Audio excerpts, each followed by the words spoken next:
Great to have you with us on Fox Sports 2. This is America's Day at the Races. Live look, Oaklawn Park on the biggest week of the season. Overcast on this Friday afternoon.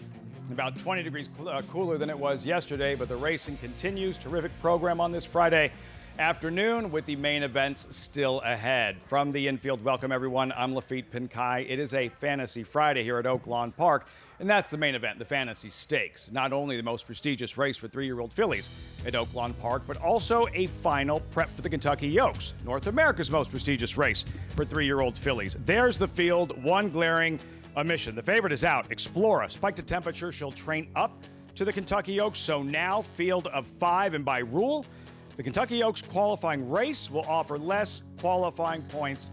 We'll explain. As I welcome in my co-host, champion jockey Richie Migliori. We'll get to the fantasy in a moment, but a gift, Richie. I was in an antique store downstairs, downtown Hot Springs, and found these and thought you'd really appreciate them. Well, take them home to the grandkids. Horse of the Year, Torpedo Anna. I know that Kenny McPeak's very proud of this fact. I ran into him in the paddock. I'm going to bring someone home a gift of one of these. Torpedo Anna, in a segue back to the Fantasy Stakes. What she did in the Fantasy Stakes, it was an absolute breakout performance, that particular race, and would go on to become a Horse of the Year, to win the Kentucky Oaks, and that's the path these three-year-old fillies are trying to follow. For example, Counting Stars. She's a talented filly. She doesn't always show up. Her most recent effort, one of her better efforts, chasing Explora, and a solid second-place finish in the Honeybee. And she rallied into what was actually a pretty soft trip, or an easy trip for Explora, and she kept kind of battling to the wire, slowly cutting into the margin. So this was a very, very nice effort here. There's not a tremendous amount of speed signed on here. She's more of a closing type, but that's why Mark Cassidy entered Empath, kind of a horse to ensure that there'll be an honest pace in this fantasy. West Point Thoroughbreds Counting Stars, the Enigma Counting Stars, talented, yes, consistent, no, and if you're in the saddle in these types of horses, and they have races of which they bring their best, and other times they just don't show up, as a rider, do you know beforehand? Do you get a hint? You don't really know beforehand. Sometimes in the post-raid, you might feel like they're a little bit on the quiet or dull side. It's usually midway through the race where the realization comes through that, I don't have the good version of Counting Stars underneath me. Usually about a 3/8 to a half a mile in, you'll know. Mark Cassidy trains 3 of the 5 in the fantasy. And then you have Sticker Shock. She is lightly raced. Impressive 3-year-old debut. This will be her stakes debut, Richie. How good of a filly are we talking about, Sticker Shock? I think we're talking about a very good filly. I really like this effort. Watch as she turns for home, Lafitte. She's being, mildly handled here. Now she gets a stiff challenge, and to me, she was almost goofing off, waiting on a challenge. You see her inside ear kind of keeps flicking forward. That tells me this is a horse that's not 100% all in.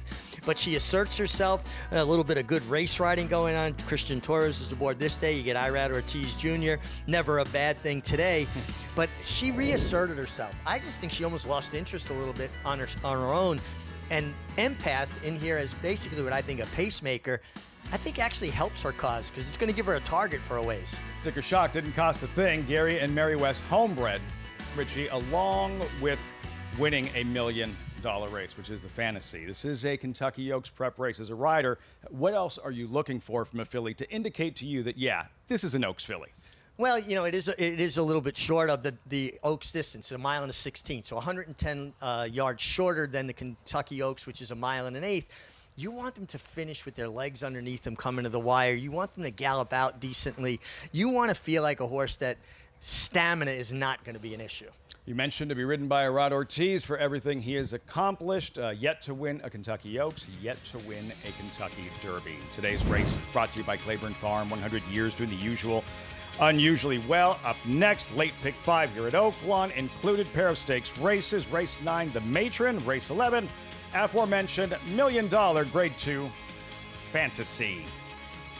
Weekends like this, that NyraBets account going to come in handy. Get involved, sign up, NyraBets.com. When you do so, you're going to use that promo code MATCH200. Enjoy betting on over 300 tracks around the world. Start winning today. Join now, NyraBets.com. Field for the 8th, we'll see horses on track. Start of the late pick 5. We'll have much more on the fantasy. And, of course, tomorrow's Grade 1 Arkansas Derby, Oaklawn's premier every event, and a final Kentucky Derby prep race. Those are the boys. Today, the girls in the fantasy. First things first, this 8th race will meet the field. $45,000 claimers, some hard-hitting veterans, 6-furlong sprint. And there's Lumberg at 10-1. Lundberg has races that would be good enough to be competitive here. The last couple leave a little bit to be desired. Frick Baby at 6-1. Yeah, horse that lacks speed. I'm not seeing a close that would get this horse there. Charingo, Jamie Torres aboard, followed by Mischievous M, who doesn't have to chase the likes of Nasty Habit today, who scratched, who was the second choice in the morning line. And does have speed. And Tyler Bacon, not afraid to allow a horse to use their speed. Top Gun Tommy, the 8-year-old, 13-time winner. Boy, you got to like this horse. He's just consistent, hard-knocking, brings his lunch pail, goes to work. Aglise, Flavien Prat, looking to make the best of a frustrating afternoon after the scratch of Explorer. Yeah, I'm sure Flavien Prat wasn't thrilled with that, but things happen. It's horse racing. This horse has speed, but the outside post, I think, gives this horse options. He's not forced into the race, Lafitte. Not here tomorrow. Flavien Prat at Gulfstream Park, riding in the Florida Derby. Commandment, second choice on the morning line. Getting closer to post time for this 8th race. Start of the late pick 5 here at Oaklawn Park, and we check in with Megan Burgess. Hey, Lafitte. Very pleased to be joined with Peter Proscia of Paradise Farms. And you got the favorite Aglise in this race, but also just glad that you made it here to Oaklawn Park. Yes, I was just telling you the story last night. It was a bit of a war story. It took about 12 hours from New York. I won't go into the details, but it was a stopover to get fuel and then a delay of 3 hours. And then luckily the other plane connecting to Little Rock was okay. And we that was delayed, so we made that plane and made it here. Hopefully it was worth the trip. We'll see you soon. Hopefully worth the trip, of course, but you've got a short price in this race with Aglise, but also Foie Gras coming up in the Matron, some of her career best form right now. Yes, we were able to obtain that horse in the sale a few months back. Mike's crew did a great job with this filly. She's grown into a really nice horse. Her last race was tremendous, and we decided to give her some time and wait for this race. We have a new partner, and my partner, Jen, who is really a pea shooter stable, and we're happy to have her on board, and she so far has been a lucky charm. So we're happy for her, happy for the new horse, and hope to have a good performance. We got lucky, and there's a few scratches, so a couple of scratches, so we're happy with that. Well, Jenna, lucky indeed, charm, as Peter has said, as she is standing by with us, but best of luck here and also later on today, Peter. Thank you, Megan. You guys, thanks so much. It's been great here. Lafitte? Those defections, the assignment a little bit easier for Aglise, looking to go back-to-back here. Flavien Prat in the saddle as we welcome Maggie Wolfendale to the broadcast. Maggie, and we're watching Aglise warm up and giving Flavien Prat a little trouble here pre-race. Yeah, I noticed that too, Lafitte, but he is a speed horse, and at least on paper, when you look at those Timeform US figures, does project to be the fastest of the fast, breaking from that outside post. But, you know, getting to the point of him being a little obstreperous for Flavien Prat, our reigning Eclipse Award winner. He was, I think that's just what you're getting with a speed horse. So I did really like what I saw from Aglise in the paddock. He just looked as though physically he could potentially be in another league, though he is coming in here off of that voided claim. So we'll see how Flavien handles him as he looks to go back to back. Now, number 8, Top Gun Tommy, I thought he looked fine physically, but he's been claimed from 2 trainers that are very tough to claim off of, including Chris Hartman, who had him for his last score by 6 3/4 lengths. And before that, he was with David Jacobson for a long time. And, you know, in between, Eric Foster had him, and he just didn't run quite as well. So, look, he was flattered by plausible denial, albeit in a claiming 16, coming back and winning in his subsequent effort. He does bring some speed to the table, but can he be effective if he does not secure that over Aglise today? A horse that caught my eye just in the warm-up was number 1, Lundberg, who if things get a little hot up front, he might be the one sitting the right trip from that inside post position. And last time, it was a muddy sealed racetrack, and I know he has a win over a wet track, but not every wet track is the same. And furthermore, he's kind of a big, broad, robust horse. And as I often say, those kind of heavier bodied types, they just don't tend to get over the wet going as efficiently as some lighter frame types of horses. So now he's back on this fast track and really strutting his stuff in the post parade. Just thought, if you thought things could get hot up front, he might be the one to pick up the pieces. Lafitte? At a price, 11-1, Maggie Lumberg. That's Francisco Arrieta you're looking at.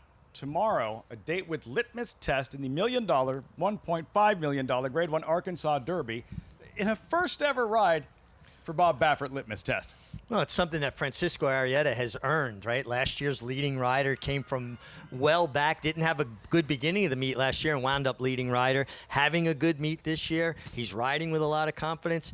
And what a boost to your confidence to get him out for a trainer of the level of a Bob Baffert. And there's Christian Torres having another bang-up meet here at Oaklawn Park aboard Top Gun Tommy, his latest right here. Last month, he's even money. Top Gun Tommy Ritchie, he dueled early, shrugged off all challengers, and draws away late. This is where I landed, Lafitte. I just, I really do think the 9 is going to be very tough to beat, but this is my kind of horse, right? He's 8 years old, he's still getting it done. 13 wins, 13 seconds from 45 starts. He's a warrior, and I've always gravitated to horses like this that show up and just give you their best pretty much every time. Daylight scored. Can he do it again? Top Gun Tommy, second choice in the wagering at 2-1. The favorite, a Gleese, odds-on favorite. And you were watching Flavien Prat work with him during the warm-up. You know, Flavien Prat is a horseman. He's not just a jockey. And that's maybe the best compliment I can give a rider, that they're a horseman. And, he grew up, his dad trained harness horses. He knows how to handle horses. And once he got a Gleese to kind of settle down on the backstretch after he was a bit obstreperous, I love that he was just petting on him and talking to him. And you could see the connection he had with the horse. It's so important. Jockey can't just be a pilot. You got to be a little bit of an equine psychologist as well. Pratt aboard the favorite. Good crowd on hand for this Fantasy Friday. 2 stakes races still ahead. The Matron Fantasy with $1 million purse and a key stepping stone towards the Kentucky Oaks. A Gleese, odds on, 4-5. Matt Dinnerman with the call time for the late pick 5, race 8, live from Oaklawn Park. Here's Matt Dinnerman.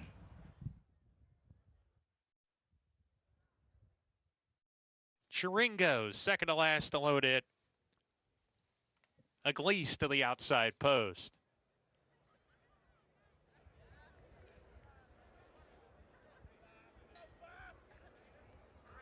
We're ready to go.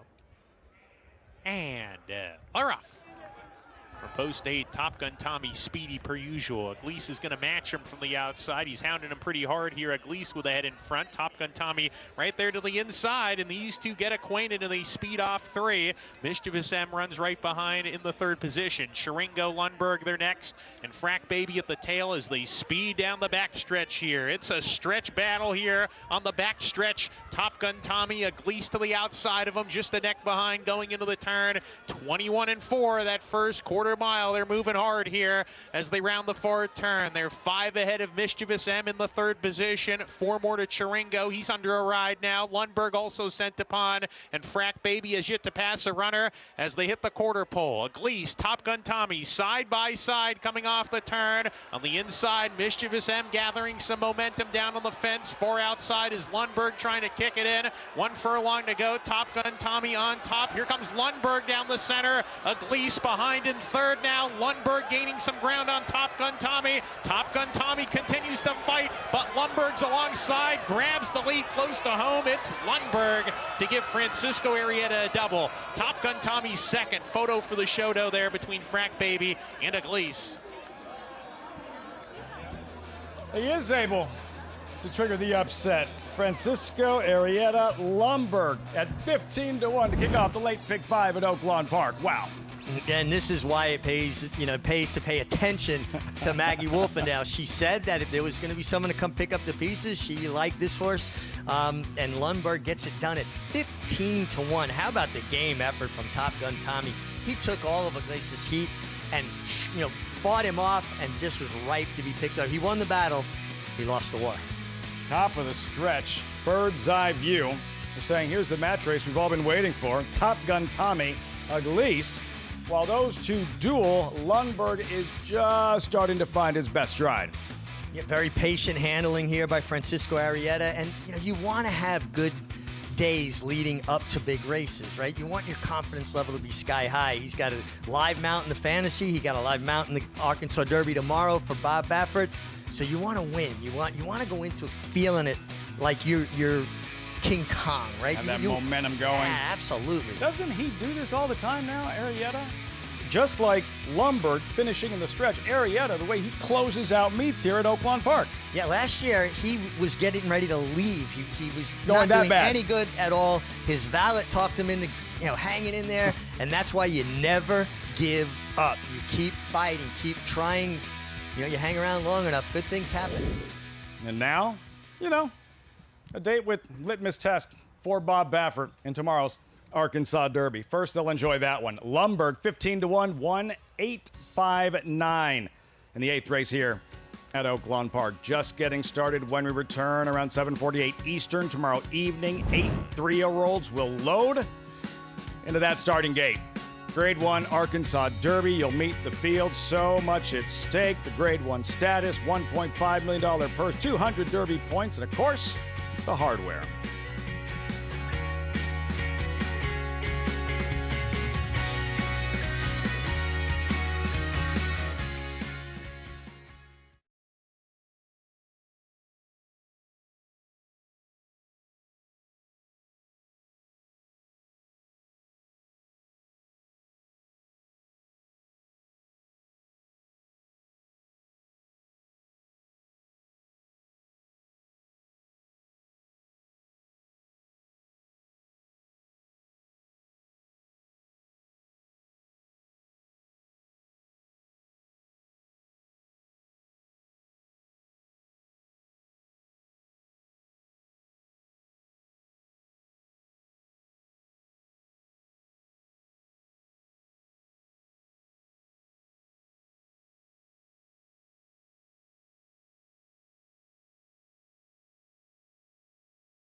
Welcome back. America's Day at the Races on FS2, brought to you in part by Naira Bets. Bet any track, anywhere, anytime. Visit NairaBets.com or download the Naira Bets app to get started. DeLuca's Downtown Hot Springs. The pizza, awesome. A tip, try the burger. Do not leave without trying the burger. Might be the best burger I've ever had. So damn good. That's saying a lot. Yeah. So good. And see, that's the thing now. You don't have to ride anymore. You don't have to worry about make weight.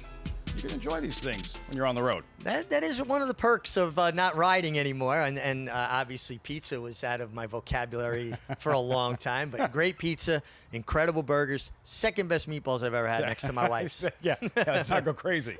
Let's not go crazy. Hot Springs, the town, so much history, food, the racing, and on a weekend like this, doesn't get much better. As we just saw an upset. Kick off the late pick 5, Lumberg from off the pace in his second win for Francisco Arrieta. Well, a fast pace. You know, earlier in the day, it seemed like the early part of races were a little bit on the slower side, but we did have a little bit of rain. I feel like it tightened up the track a bit.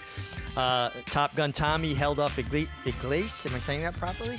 Sure. Iglesias. And fought him off, but then he was right to be picked off by Lundberg, which Maggie Wolfendale identified that if there was going to be a horse picking him up late, it was Lundberg, and he gets it done. One thing about Oaklawn Park, Lafitte, the exact is paid very generous. This is a 15-to-1 shot over a 9-to-5 shot, $55 for a buck. $32 in the end. Lumberg, very fair racetrack. Several horses we've seen rallying from off the pace, center of the track, that kind of thing. It feels like horses are winning from anywhere. I don't think there's any kind of a bias that you could say, well, I prefer a horse because of the style. Yeah. We march forward. Race of 9, first of 2 stakes races. It is the Matron with a $250,000 purse. Take a look at the field and corresponding odds. Holland Ice, 4-5. What a story, Richie. The first ever Arkansas-bred millionaire, and likely her final start of her career. Just incredible, this mare, to earn over $1 million, like you said, first Arkansas-bred to ever go over that huge number. 11 for 20 lifetime with 5 seconds, 7 for 9 with 2 seconds at Oaklawn. And she's versatile. She has natural speed. If they give her the lead, she can run them off their feet. If they go too quick, she can back off a little and rate. It's a jockey's dream. You don't have to go in with any kind of set plan. I can just kind of let it unfold. More options to work with. Holland Ice, the 2024-2025 Arkansas bred of the year, and out to defend her title in the upcoming Matron. As for the weekend's main event, it is the America's Best Racing's Race of the Week. What else? Naturally, Grade 1 Arkansas Derby, field drawn last Saturday. Champagne winner Napoleon Solo is out. Mile and an eighth, $1.5 million purse, 200 Derby points on the line. Our stellar crew back at it, barnstorming once again. Let's meet the field in post position order. Number 1, Redland Rebel. Quick, has the rail, solid 4th in the Tampa Bay Derby. Yeah, it had broken his maiden, on turf, with stakes placed on turf, went back to the dirt, led them every step of the way until inside the 8th pole at Tampa, was only beaten 2 3/4 lengths. Could improve off of that, and I think he's the one that gets loose. Look at that neck on Silent Tactic. Dances every dance. Southwest winner. Knows defeat in the Rebel. Big fan of this horse, and I just think he proved in the Rebel he's for real. Backed up that big performance in Southwest. Blackout time, second to an eventual champion last fall. 1 race since, 4th in his comeback in the Rebel. I think he really needed that effort in the Rebel, and I think you're going to see a much improved effort. Has trained extremely well here at Oaklawn Park. Team Mystic Dan intact. Number 4, Bricklin, 3rd in the Sunland Derby to Pavlovian. That form looks a lot better now, doesn't it? It really does, and he's a horse that should get a trip. He should be forward. I don't think he'll be on the lead, but I do think he'll be attending the pace.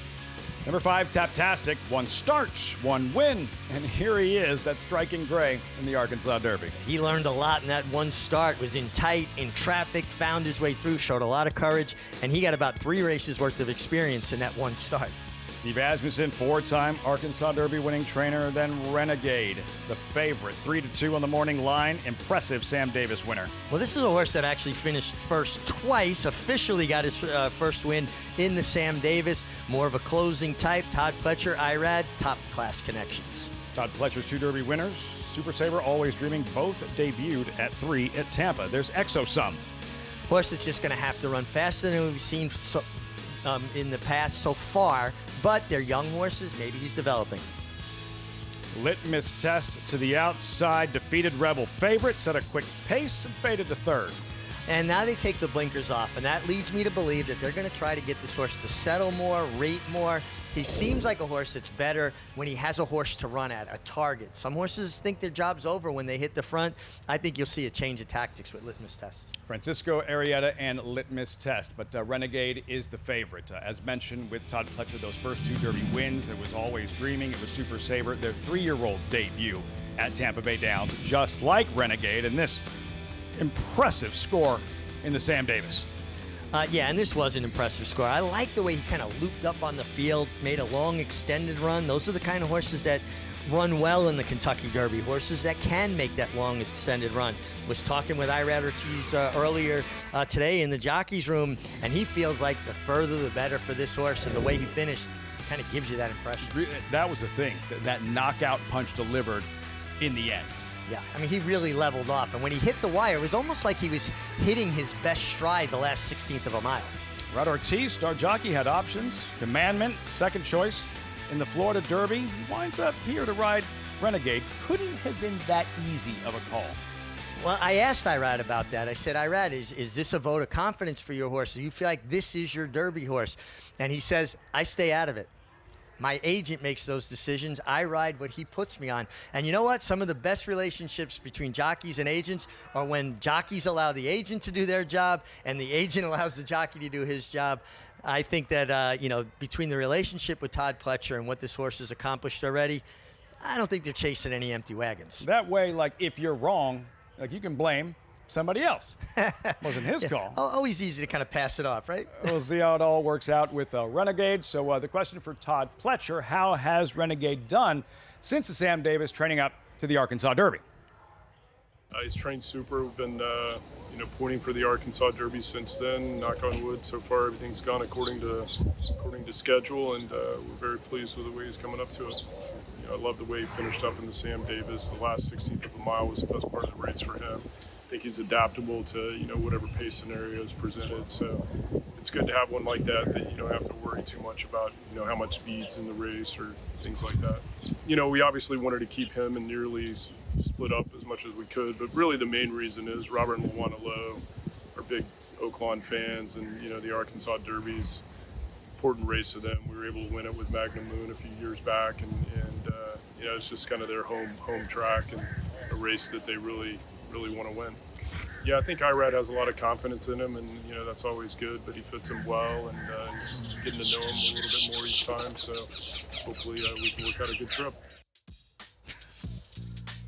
From the Amazon, Todd Pletcher, Robert and Luana Lowe, a feature on them tomorrow on the FS1 broadcast leading up to the Arkansas Derby. The Breeders co-owners, Renegade, don't want to miss that. It's been an exciting road to the Derby through Hot Springs, going back to Strategic's Risks, winning the Smarty Jones stablemate Silent Tactic, impressive in the Southwest, that thrilling edition of the Rebel Class President. He runs next week, and tomorrow, as mentioned, on FS1, 200 Derby points on the line in the Grade 1 Arkansas Derby. Revisiting that Southwest Stakes, and Richie, what really felt like a breakout performance by Silent Tactic. Well, in the Smarty Jones, there was no pace on whatsoever, and he was the only horse to close. So now he doesn't, I wouldn't say at a fast pace in the Southwest, but a legitimate pace. And look what he angled out. It's almost like he jumped in at the 8th pole. I mean, look at the way he finishes. He's like far outside, drops his head, really reaching for ground. I thought this was a sparkling performance, and he backed it up with a really strong effort in the Rebel. But I think the key is don't stretch his run out. Make that one explosive run. Yeah, the Rebel, Litmus Test in front. He's the favorite. Blackout Time right there. Class President, Windstar White. Silent Tactic to the outside. He actually sticks his head in front of Class President. He does, and you got to give Class President a lot of credit. He was game, he battled, he fought. Of course, Johnny Velasquez, Hall of Famer, he's always going to have a little bit something left up his sleeve. But if you look at the difference between the Southwest and the Rebel, Silent Tactic was on these horses by the time they turned for home, where he still made up 5 or 6 lengths in the Southwest. Have patience, just come with the last run. Staring right through your soul, Richie. Litmus Test, how will he respond? Now with the race under his belt, the 3-year-old debut defeated favorite in the Rebel Stakes, and you touched on what might be different this time strategically. Well, I just think getting him to settle more, not being a part of the pace. Usually when they take blinkers off, it's to get a horse to relax more. The only thing I will say is, Bob Baffert is so good at preparing horses to run off the bench. He doesn't run short horses. He puts a lot of mileage into them in their morning training. So I don't expect him to move forward from a physical fitness standpoint, but I think the change of tactics could be helpful. Baffert with the 5 wins in the Arkansas Derby, famously 11 years ago with American Pharoah, going from here on to the Kentucky Derby and eventually becoming the first Triple Crown winner in like 1,000 years. Baffert, Pletcher, the Titans, 10 combined Arkansas Derby wins. Maybe one of them can rack up that 6 to take the overall lead. I mean, with resumes like that, both have to get in the Hall of Fame. Oh, wait, they both are Hall of Famers. It's not bad considering like this isn't their backyard. No. For now, anyhow. But to do that kind of damage, and it's always a challenge. These are good problems to have. Trainers with really good 3-year-olds that have Derby potential trying to figure out which prep races make the most sense. Man, they've just done a marvelous job here at Oaklawn Park to put together this comprehensive series of races building up to the Arkansas Derby and obviously onto the Kentucky Derby. And guys can plan around it. You know exactly the timing between their big purses, obviously important for points. And I just think, the comprehensive series is what makes it. Can't wait. Tomorrow night on Fox Sports 1, 90th running of the Arkansas Derby. We have more stakes racing on this afternoon. Still looking ahead to the fantasy 3-year-old fillies, but first the Matron, and what a story involving Holland Ice. First ever Arkansas bred millionaire out to defend her title, even money, with 15 minutes to post. But we start with me and Molly McGee trying to trigger a upset here. Maggie Wolfendale in the paddock. Yeah, Lafitte, as me and Molly McGee comes in here from California for trainer Peter Yurton. She's one I got to see up in Saratoga last year when she shipped in for the Grade 1 test. Now, obviously, that did not go accordingly. She got embroiled in a really fast pace and unfortunately was subsequently vanned off. So, therefore, a long layoff. But I thought her comeback race, when finishing second to the very talented Splendora, of course, Breeders' Cup Filly and Mare Sprint winner, and would win the Grade 1 Beholder Mile in the race after that Grade 2 D. Wayne Lucas, was good. Now, there's some spicy fillies and mares in this paddock, and she is one of them. I loved her when she first walked in because last year I thought she was just a big 3-year-old filly that was unfurnished. She did not, fill out that frame, and rightfully so. She was still very young. Now, as a 4-year-old, she looks so much stronger. She's really kind of reaching that full physical potential. But as it often does, this Oaklawn paddock has got her a little undone. She's gotten very hot in here. She's trying so hard to keep a lid on it. I can tell, the look in her eyes says, I want to kind of freak out, but I'm going to hold it together. So she is, but she has gotten hot, and I just wonder how much energy she's expended pre-race here, but loving what I'm seeing from her physically. Now, on the comeback trail for today is number 3, Zeitlos, your current second choice, as I didn't think she ran terribly in the Breeders' Cup Filly Mare Sprint. Last time we saw her, she kind of dropped out the back early from that inside rail position and let them go at it and swooped 6 wide into the stretch and just kind of stayed on as a long shot that day. But Zeitlos is one I am very familiar with. She's a 6-year-old now. That good on Steve Asmussen and Peter Lytle for keeping her in racing because there's some talent there, and she's a good sprinter. And she can also run on the turf, too. But I think she looks great coming back here. She's really fit looking, really strong in her hindquarters, and just kind of exuding that confidence you like to see in horses coming back. Not nervous, just really well within herself. So I think she could make a good showing of herself today, Lafitte, on the comeback trail. 6-year-old debut, Zeitlos, the Millionaires, and 5-2 second choice for the Matron. Very shortly, riders up. Post parade and the first of 2 stakes races, the Matron with a $250,000 purse. All eyes on Holland Ice. Even money. Looking to go back to back in the Matron next on FS2.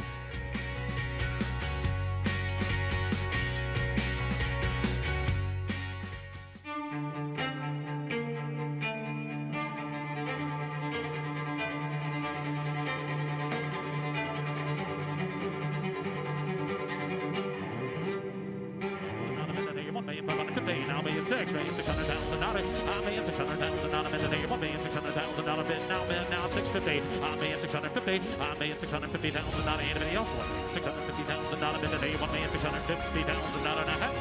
$1,600,000. Thank you. You bet with Naira Bets. Bet any track, anywhere, anytime. Download the Naira Bets app to play today and get a $200 deposit bonus. Watch live horse racing. Get expert picks. Boost your bankroll with weekly promotions and hone your handicapping skills with exclusive tips and tutorials. Download the Naira Bets app now. Sign up now to claim your $200 deposit match bonus. You bet with Naira Bets.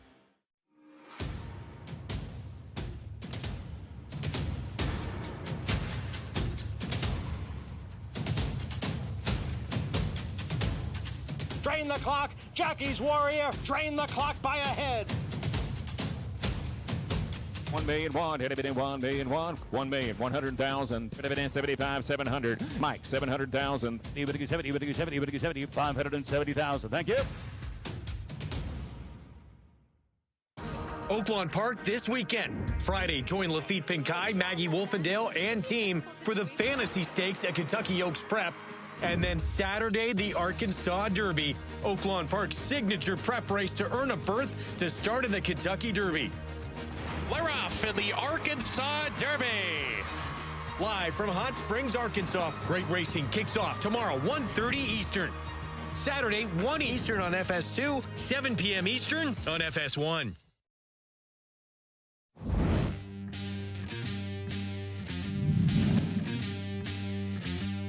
Holland Ice, who has a quarter mile more to get for that Matron Gold Prize, turns for home a length and a half in front. Almost Gone Rocket is asked for her very best on the grandstand side. Holland Ice has more for the final furlong. 2.5 clear. Almost Gone Rocket not making up any ground. In fact, Holland Ice gets away, and Holland Ice is your champion in the Matron Stakes. The Arkansas bred loves Oaklawn Park, and boy, is she fast. Yeah, she is. Tearing a hole in the wind. And last year's matron, Holland Ice, and some of her very best work right here at Oaklawn Park, even though this isn't where she's typically stable. I know, but it just seems appropriate, right? She's an Arkansas bred coming home to Arkansas. Sure. She wants to strut her stuff for the hometown crowd. And you gotta love this mare. 5-year-old mare, still has all that enthusiasm for the game, just loves her job. Francisco Arrieta aboard that day will ride once again. What will the approach be this afternoon for her to successfully defend her matron title? Well, I don't think she needed any assistance, but I think she was aided by the scratch of the 7 Jersey Pearl, because now she has the speed inside of her, me and Molly McGee, the 5. No real speed outside of her. The 2 horses outside of her are not as fast as her. She can just set up shop in second, get comfortable, and move at will. Hard to say goodbye, I imagine, to these types, whether it's an owner, a trainer, a jockey. Oh, yeah. I mean, especially, you know, a trainer and a jockey, you're like, man, I don't know how many of these kind I'm going to get in my life. But for the owner especially, you know, you get to look forward to little Holland Ices. That's right. Holland Ice. What will she do in her matron title defense? We'll hear from co-owner Mark Cornett in just a moment. Even money favorite. $250,000 purse for this matron. And Holland Ice. Take a look at her most recent in the Down the Dusty Road. In command at this point, only a question, Richie, of how far, and she probably runs up the score. She's just isolated. She dominated throughout. But look at her stride, Lafitte. Her legs, they're like pistons. She doesn't miss a beat. The mechanics of her stride are incredible. That's as perfect as you're going to see a horse run, and she's still finishing with her legs up underneath her. Look at her ears start to prick up here. She wins by better than 11 lengths, nearly 12 lengths, and it was basically a walk in the park in 108 and 3. Arrieta was motionless. I could have rode that one, Lafitte. Me and you could have rode her that day. Crop uncocked for everything she's accomplished. A 2-time Arkansas bred of the year. Holland Ice, even money, but it is a horse race, and this is why we run the races and the competition. There's talent in here. For example, me and Molly McGee, her most recent, out west at Santa Anita, early February in the D. Wayne Lucas, me and Molly McGee in front, Richie, but the talented Splendora has her measure. Yeah, but listen, this was a really nice effort. It was also 7 furlongs, so she's cutting back a furlong, and that was off the layoff. And Peter Urton had her ready this day. She came up second best. She should be better for that experience and the turn back for an 1/8 of a mile. She has one problem. It's the mare right outside of her. All ice. Me and Molly McGee. There she is, currently 5-1. And hear the call to post. Riders up very shortly, and a post parade for this Matron Stakes. A little bit later on, the Fantasy and the 3-year-old fillies taking center stage, and a next step towards the Kentucky Oaks, this racing festival of the South, Richie, the most celebrated part every season of the yearly meet here at Oaklawn Park. Yeah, and again, every category here at Oaklawn has a comprehensive series of races, building to the most important one in the series, and it's just fun because you get to see these horses compete multiple times. Tomorrow's Grade 1 Arkansas Derby, live on Fox Sports 1. First things first, the Friday program, Fantasy, a little bit later on in this Matron Stakes. The story, all eyes on Hall and Ice, one final time, the even money favorite. Her rider, Francisco Arrieta, looking for a 3rd one in the afternoon. Love on the run. Wondrous is out. Zeitlos has the back class. She has mixed it up with some of the very best in the division over the years. And she's a closing sprinter. She would like to see things get hot and heavy on the front end and set it up for her late run. Not sure she's going to get as much pace as she might need to be effective. 3-1. Zeitlos. Let's meet the field for this Matron Stakes. Start of the late pick 4 here at Oaklawn Park. 11 on the run, a long shot to kick things off. First after the claim for last year's fantasy winning trainer, John Ortiz. This would be a big surprise if she's able to trigger the upset. It would be a big upset for sure, but this is the kind of situation where you allow this horse to drop out, make one run. If you could be 3rd or better, you're going to enhance her value as a broodmare.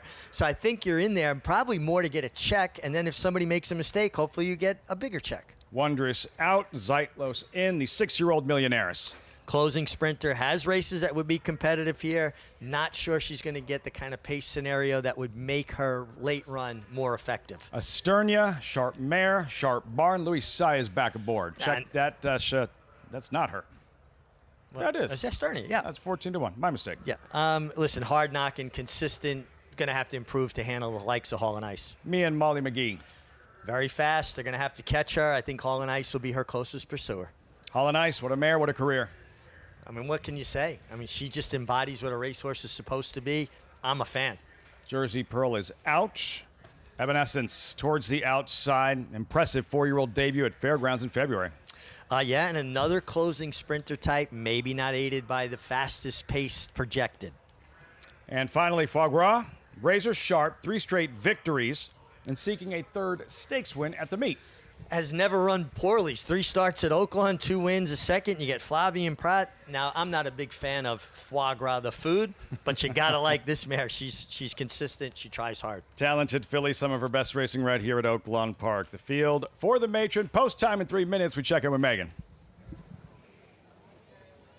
Thanks, Lafitte. Joined by Mark Cornett of C2 Racing. And Hall and Ice, not only the richest Archie bred in history, but taking on open foes. She's done successfully now defending her title in the Matron.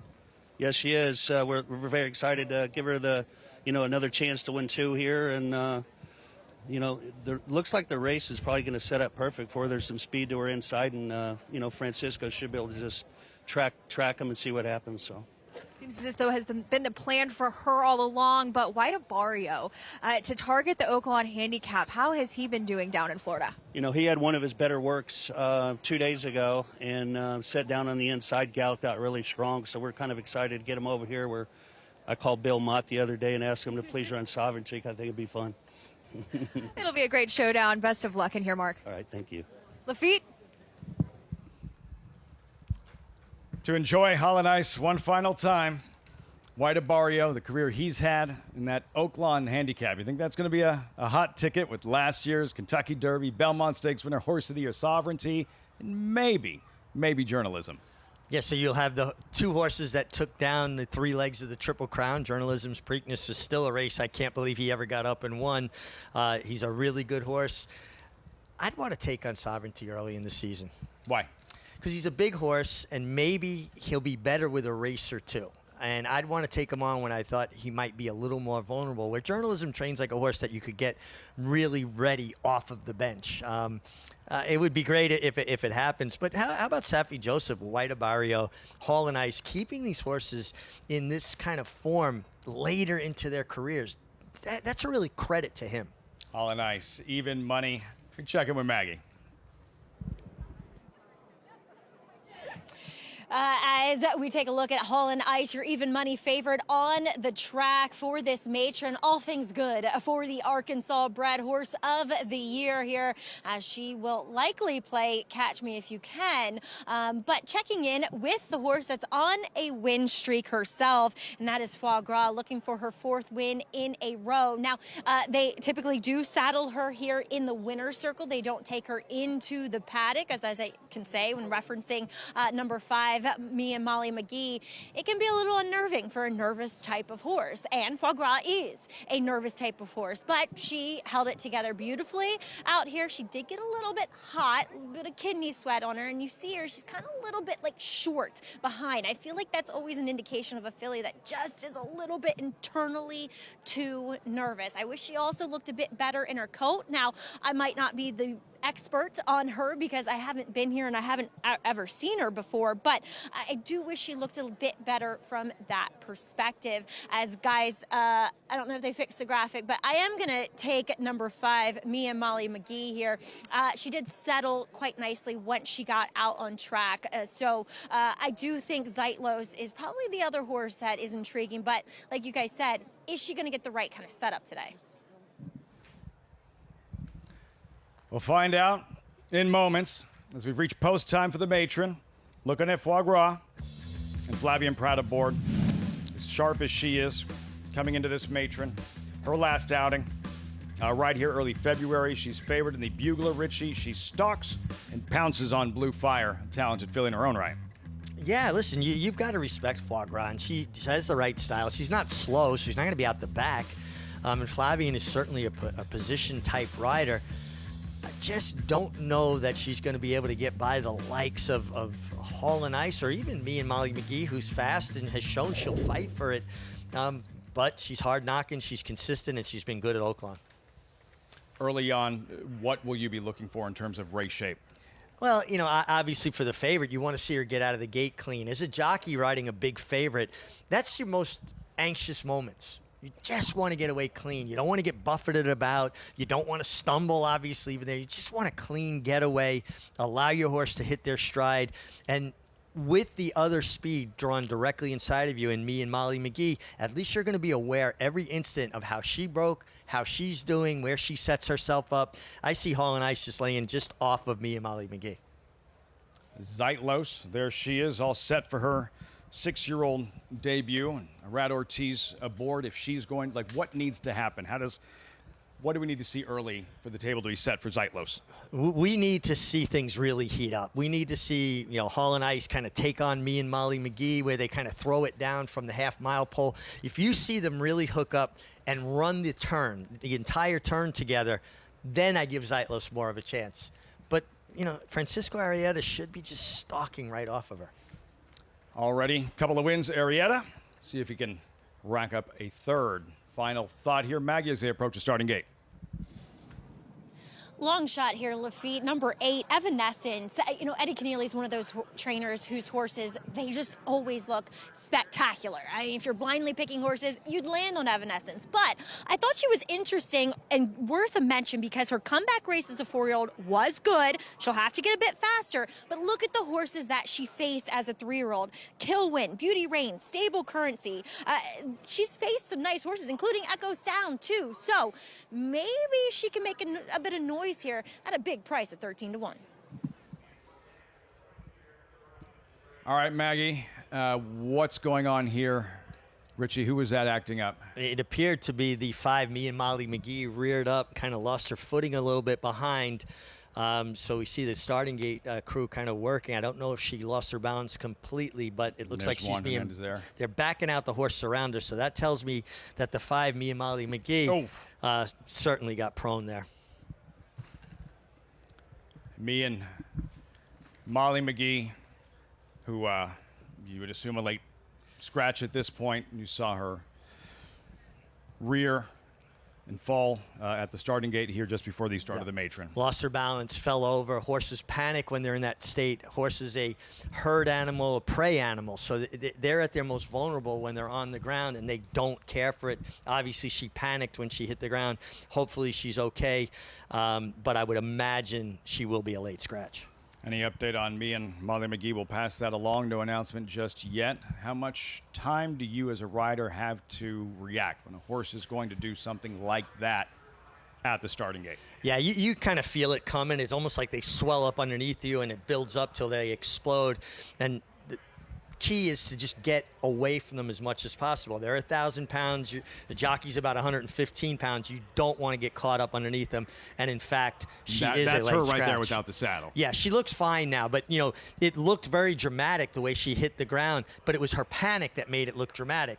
You know, that's when they're their most vulnerable. That's why you see most mares won't fall in the day, they fall at night because they're safer. They feel like they're undercover. A lot of horses won't lay down unless they're in a stall because they know that they're most vulnerable in those moments. And can be very jarring psychologically on a racehorse. You weren't just a jockey, Richie. You are a horseman. What can horsemen, what can a trainer do? What can the team do to let her know after something like everything's going to be okay, assuming she's okay physically? Well, you can see immediately how the gate crew is trying to handle her, and they got a great gate crew here at Oaklawn Park, and just almost reassure her, pet her, we're here for you. You're not alone. You know, we're not going to let a mountain lion pounce on you, if you will, right? Because really, that's in the recesses of their instincts. And now she'll have to go to the starting gate a lot, get over this bad experience, get comfortable again in there, get her to calm down and make it just a part of her routine again. Right now, yeah, it's going to hurt her psyche for sure, but it looks like she's fine physically. They'll work on the mental aspect. Me and Molly McGee, late scratch before the matron, and then there's the race itself, and now her absence and how that will impact the race. I think it just made Hall and Ice's life even easier. I don't see anybody that can entertain Hall and Ice on the lead. Maybe Esternia, but again, she's drawn outside. If anything, it took some of the speed out of this race. It hurts the closers, and it plays to the favorite strengths in Hall and Ice. These are sprinters, wound up, hot-blooded, ready to rock and roll. Some of them moving into the starting gate at the time of that me and Molly McGee acted up and eventually scratched. Now what do you have to do in the saddle of these horses that have to get back in the starting gate and kind of rev it up again? Well, again, even that benefited Hall and Ice because she wasn't in the gate yet, where the inside horse is there. They're bunched up. They're ready to go. It's like they're puffing up, and the air comes out of the balloon a little bit when you got to back them out. Now it's just a matter of keeping them calm, play the hand you're dealt. Hall and Ice, final start of her career. First ever Arkansas-bred millionaire and two-time Arkansas-bred horse of the year. She's the one to beat. The odds-on favorite. Post time for the matron. Here's Matt Dinnerman. Flavian Pratt rounding out the group here.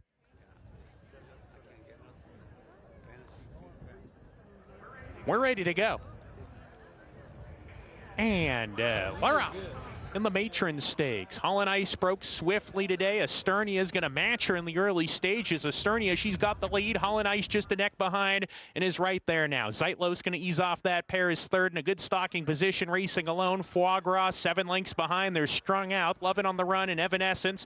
They're at the back of the field together. Down the back stretch, Esternia with the ears pricked leads a half length. Hall and Ice right there, a half length back and pressing hard. Gap of 3. Zeitlos pumped upon a little bit going into the fourth turn. Big gap of 7 to Foie Gras. Evanescence taking the second last position away from Lovin' on the run, who bows out, rounding the turn. Hall and Ice going to the lead now. Sticks her gray head in front. Esternia trying to counterpunch from the inside, but Hall and Ice is doing it better. Cruises to the quarter pole and puts a length and a half at once on Esternia, who's left behind in second. Hall and Ice turning on the afterburners off the turn, opening up now to a 4-length lead with a big kick. Foie Gras trying to run on with Zeitlos. Esternia is weakening with a 16th to go. Hall and Ice clear by 5. Foie Gras trying to bridge the gap, but Hall and Ice is too fast. Hall and Ice, one of the best Arkansas-bred racers ever, wins the Matron for a second year in a row under Francisco Arrieta, who picks up a hat trick today. Foie Gras second, Evanescence rallies for third, and then Zeitlos, who is fourth. That's the way to go out and to end a stellar career. Successful title defense in the Matron. Holland Ice. What a curtain call. Take a bow, mama. That was another display of just incredible physical, athletic prowess. Her stride is just as impeccable a stride as you're going to see. Big, solid mare. Give a lot of credit to Foie Gras, who closed into, for these horses, what wasn't a tremendously fast pace. Foie Gras in really good form, but Holland Ice, can't wait to see what she produces. 12-time winner. 8th victory here at Oaklawn Park. Francisco Arrieta. These are the weekends, as you mentioned. This is when you want to really find that groove. You can see the salute there and the big wins he's had during the course of her career. Holland Ice, 3 on the afternoon on this Fantasy Friday for Arrieta. Francisco Arrieta in good form, and you want to be going into these big races. You know, when you ride a horse that's such a short price favorite in a big race like this, it's more relief, I think, than it is jubilation. I mean, he pumped his fist. He's happy, but I think it's more like, whew, we got that done because we're supposed to win in this spot. Big run from Foie Gras to complete the exacta. Really, I think that was by far and away her best race to date, as good as she's been. I think she took another step forward, and she's kind of thrown her hat in the ring as a player in this filly and mare sprint division. Won't have to deal with Holland Ice any further, but she did today, and just too much Holland Ice in the end as she goes back-to-back in the Matron here at Oaklawn Park. 6, 9, 8, 3. Results, reaction, and much more as Holland Ice does it again in the Matron.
On June 6, 2019, a new chapter began at Alapa when Hillendale transferred its operations to the famed Kentucky Station and Thoroughbred Nursery in Paris, Kentucky, on a farm that traces its origins to 1827.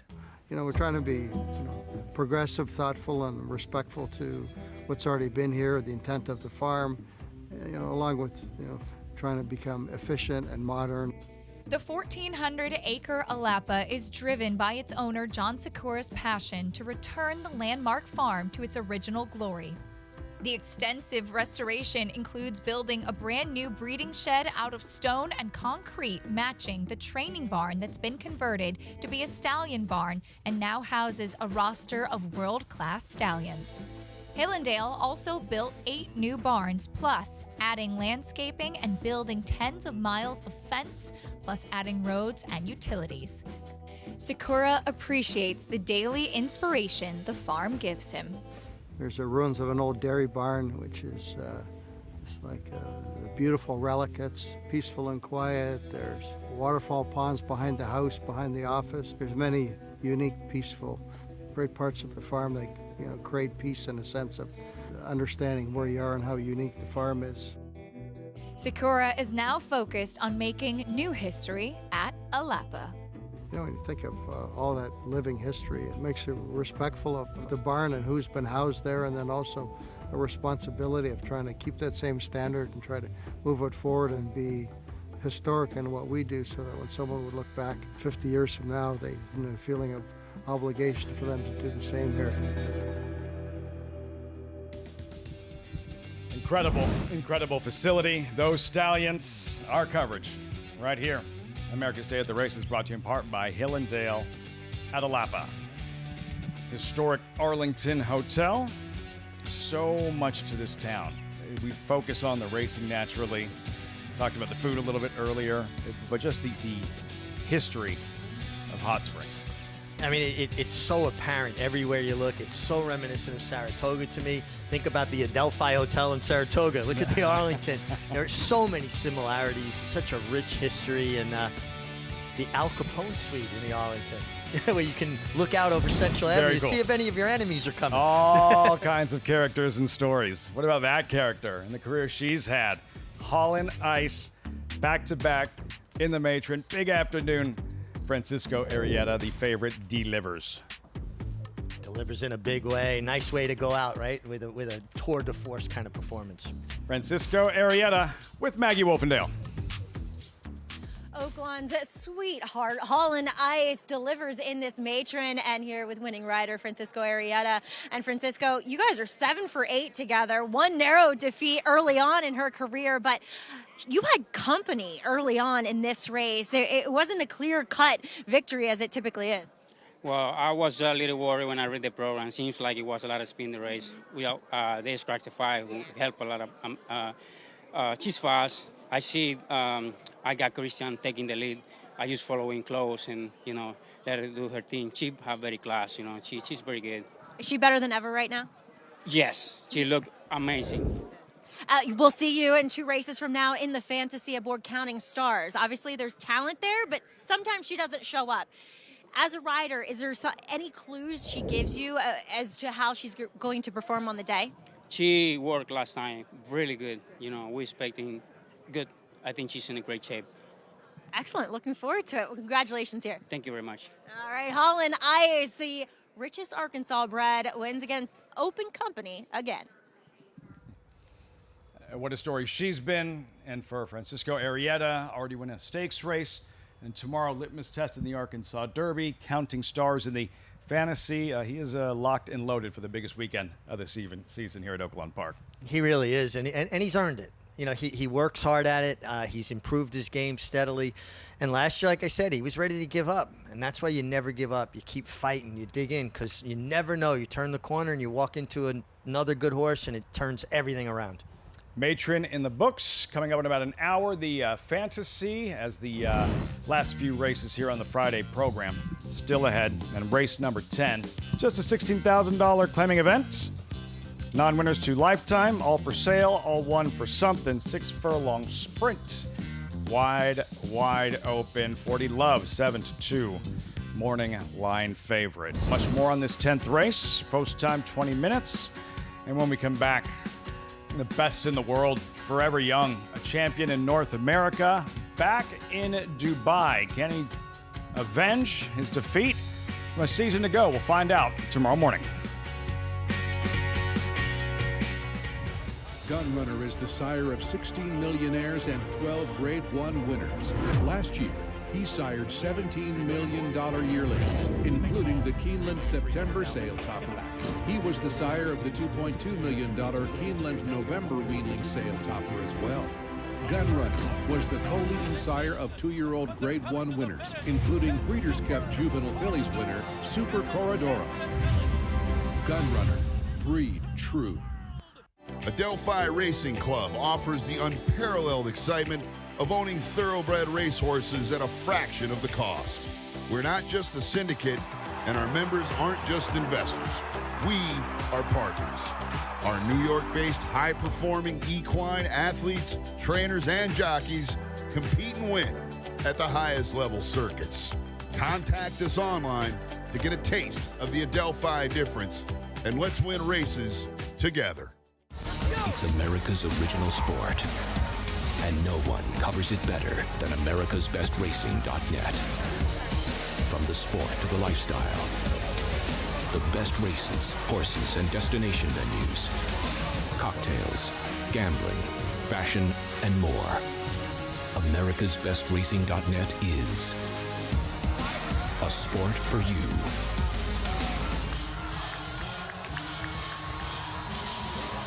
Racetrack Television Network brings you every race, from every track, on every screen, every day.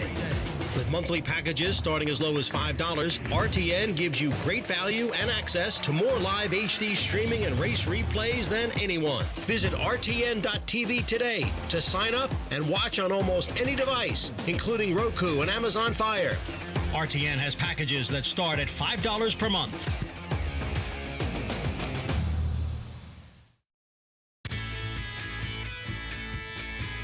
Welcome back. America's Day at the Races. Tomorrow it's America's morning, afternoon, and evening at the races as we get started at 8 Eastern. One of the richest races in the world, $12 million on the line from Meydan in Dubai, the Dubai World Cup. The field. One name will jump off the screen. In Forever Young, a Breeders' Cup Classic winner, champion older horse in North America, successfully defended his title in the Saudi Cup, odds-on favorite in the Dubai World Cup. Things did not work out a season ago. Did work out in his title defense in the Saudi Cup here. Forever Young, just too much class in the end. He has just been such a gem of consistency. He's a globetrotter. What an incredible job his connections have done of campaigning this horse and showcasing him around the world. And he's a relentless kind of horse. His stamina is remarkable. He just keeps finding. It looks like somebody gets to him. They might have his measure. Nice old shot. He shoots a shot. He does, but this horse just is not going to be passed, and he just keeps finding more. Just a relentless kind of horse. I've become such a huge fan. He obviously won me over, but his Kentucky Derby was probably best that day. The level of brilliance, of excellence over an extended period of time as a 2-year-old. Since the Japanese Racing Association started keeping the speed figures, he has the fastest speed figure, fastest race by a Japanese-bred 2-year-old, a Japanese 2-year-old, since they've been recording this data. For him to maintain this level of excellence from his 2-year-old season up until this point. And, I love the way his trainer kind of just very quietly goes about his business with him. And you could see he's almost like the cat that ate the canary. He knows what kind of horse he has. He has the goods. And the horse just shows up and delivers every time. No matter what country, where he's at, he shows up. Strictly the one to beat, Forever Young, but a very strong American contender will be there as well. Has made the journey overseas after winning here at Oaklawn Park. Magnitude. Megan, what do you make of his chances to take a shot and try to upset Forever Young tomorrow at Meydan? I think come sundown tomorrow at Meydan, Lafitte, we could see the likes of this Winchell-owned Magnitude potentially creating a similar storyline to that of Gunrunner.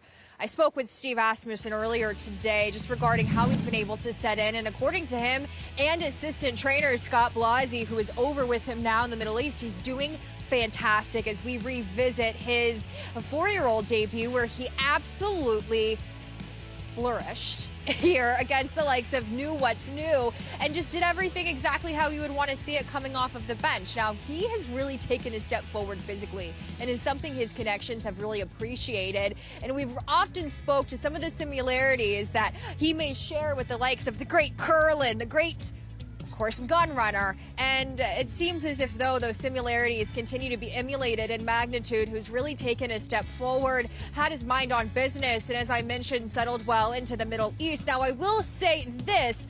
There has been an exorbitant amount of rain in Dubai. There's some flooding, as reported by Ron Winchell, who is also there with Magnitude now. And we'll see how that plays to the racetrack, because if you go through some of the notes, Forever Young connections have said maybe rain wouldn't have been the most beneficial, as it would potentially make the track a little bit less desirable for him.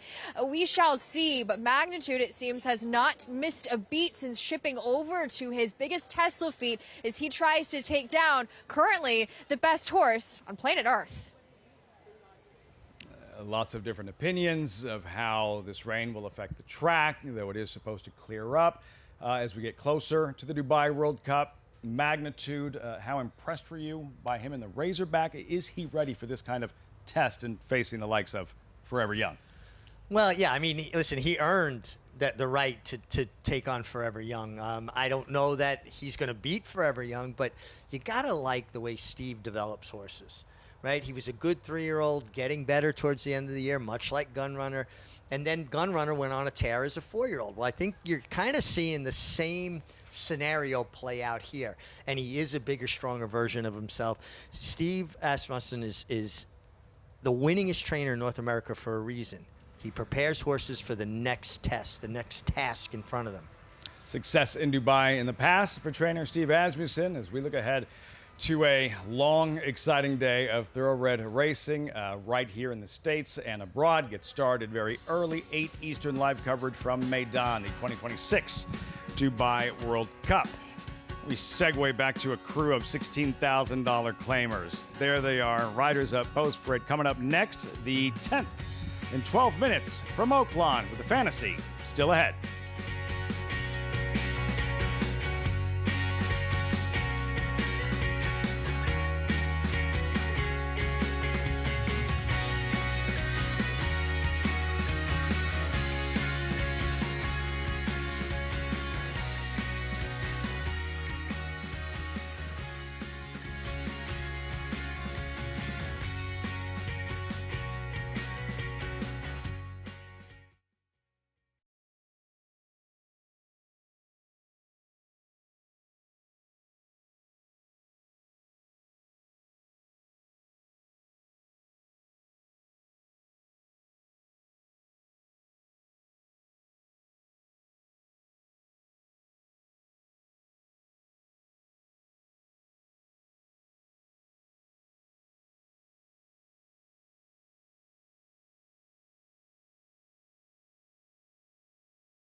You're watching America's Day at the Races on FS2, brought to you in part by Naira Bets. Bet any track, anywhere, anytime. Visit NairaBets.com or download the Naira Bets app to get started. Downtown Hot Springs, imagine night before Arkansas Derby. Should be lively this evening, Richie. School night for us. Yeah, I was going to say, we won't know. School night for us. Get to bed early tonight. We got a long day tomorrow. Theoretically. Theoretically. Call to post. Riders up. $16,000 claimer. Non-winners to lifetime. No world beaters in here, Richie, but a competitive 6 furlong sprint. A very competitive race. And one thing about the races here at Oaklawn, if you can mine that nugget of gold, you're going to get paid. And this is a very wide open affair. Who you like? I like the 7 Flying Private. I have kind of a rule of thumb. If a horse breaks their maiden for 35, like he did, I believe they're worth half About that. half. And textbook, Lonnie Wiggins puts this horse in for $16,000 after breaking his maiden for 35. In where he belongs, handicappers seemingly agree. The very lukewarm favorite at 7-2, Flying Private. Still have the Fantasy ahead. Race number 11, 3-year-old fillies. Most prestigious race for 3-year-old fillies at Oaklawn, and the next step potentially to the Kentucky Oaks, the first Saturday in May at Churchill Downs. 5 weeks out till the Oaks and Kentucky Derby, and much more, of course, on tomorrow's Arkansas Derby, which you'll see live on Fox Sports 1. Post parade shortly, and make that turn. We'll meet the field of this claiming crew. 16,000, as Richie mentioned, all for sale, all one for something. Tend to want to look for the horses that haven't lost 15, 16, 17, 18 starts. You can't fault others for what they have not done, which is lose that many times. Well, the ones that haven't run as many times or in for this kind of price, they're less exposed. Now, it doesn't mean they're going to win, but I usually lean in that direction. There's Springtown, 1 for 13 coming in.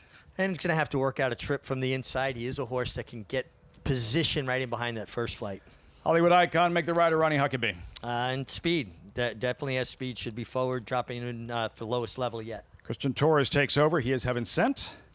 Yeah, Christian Torres, usually, even if he's on a long shot, they're live. His agent, Cody Autry, does great work. Woods Point, Francisco Arrieta, looking for a 4th overall and 3rd straight. There's War Money.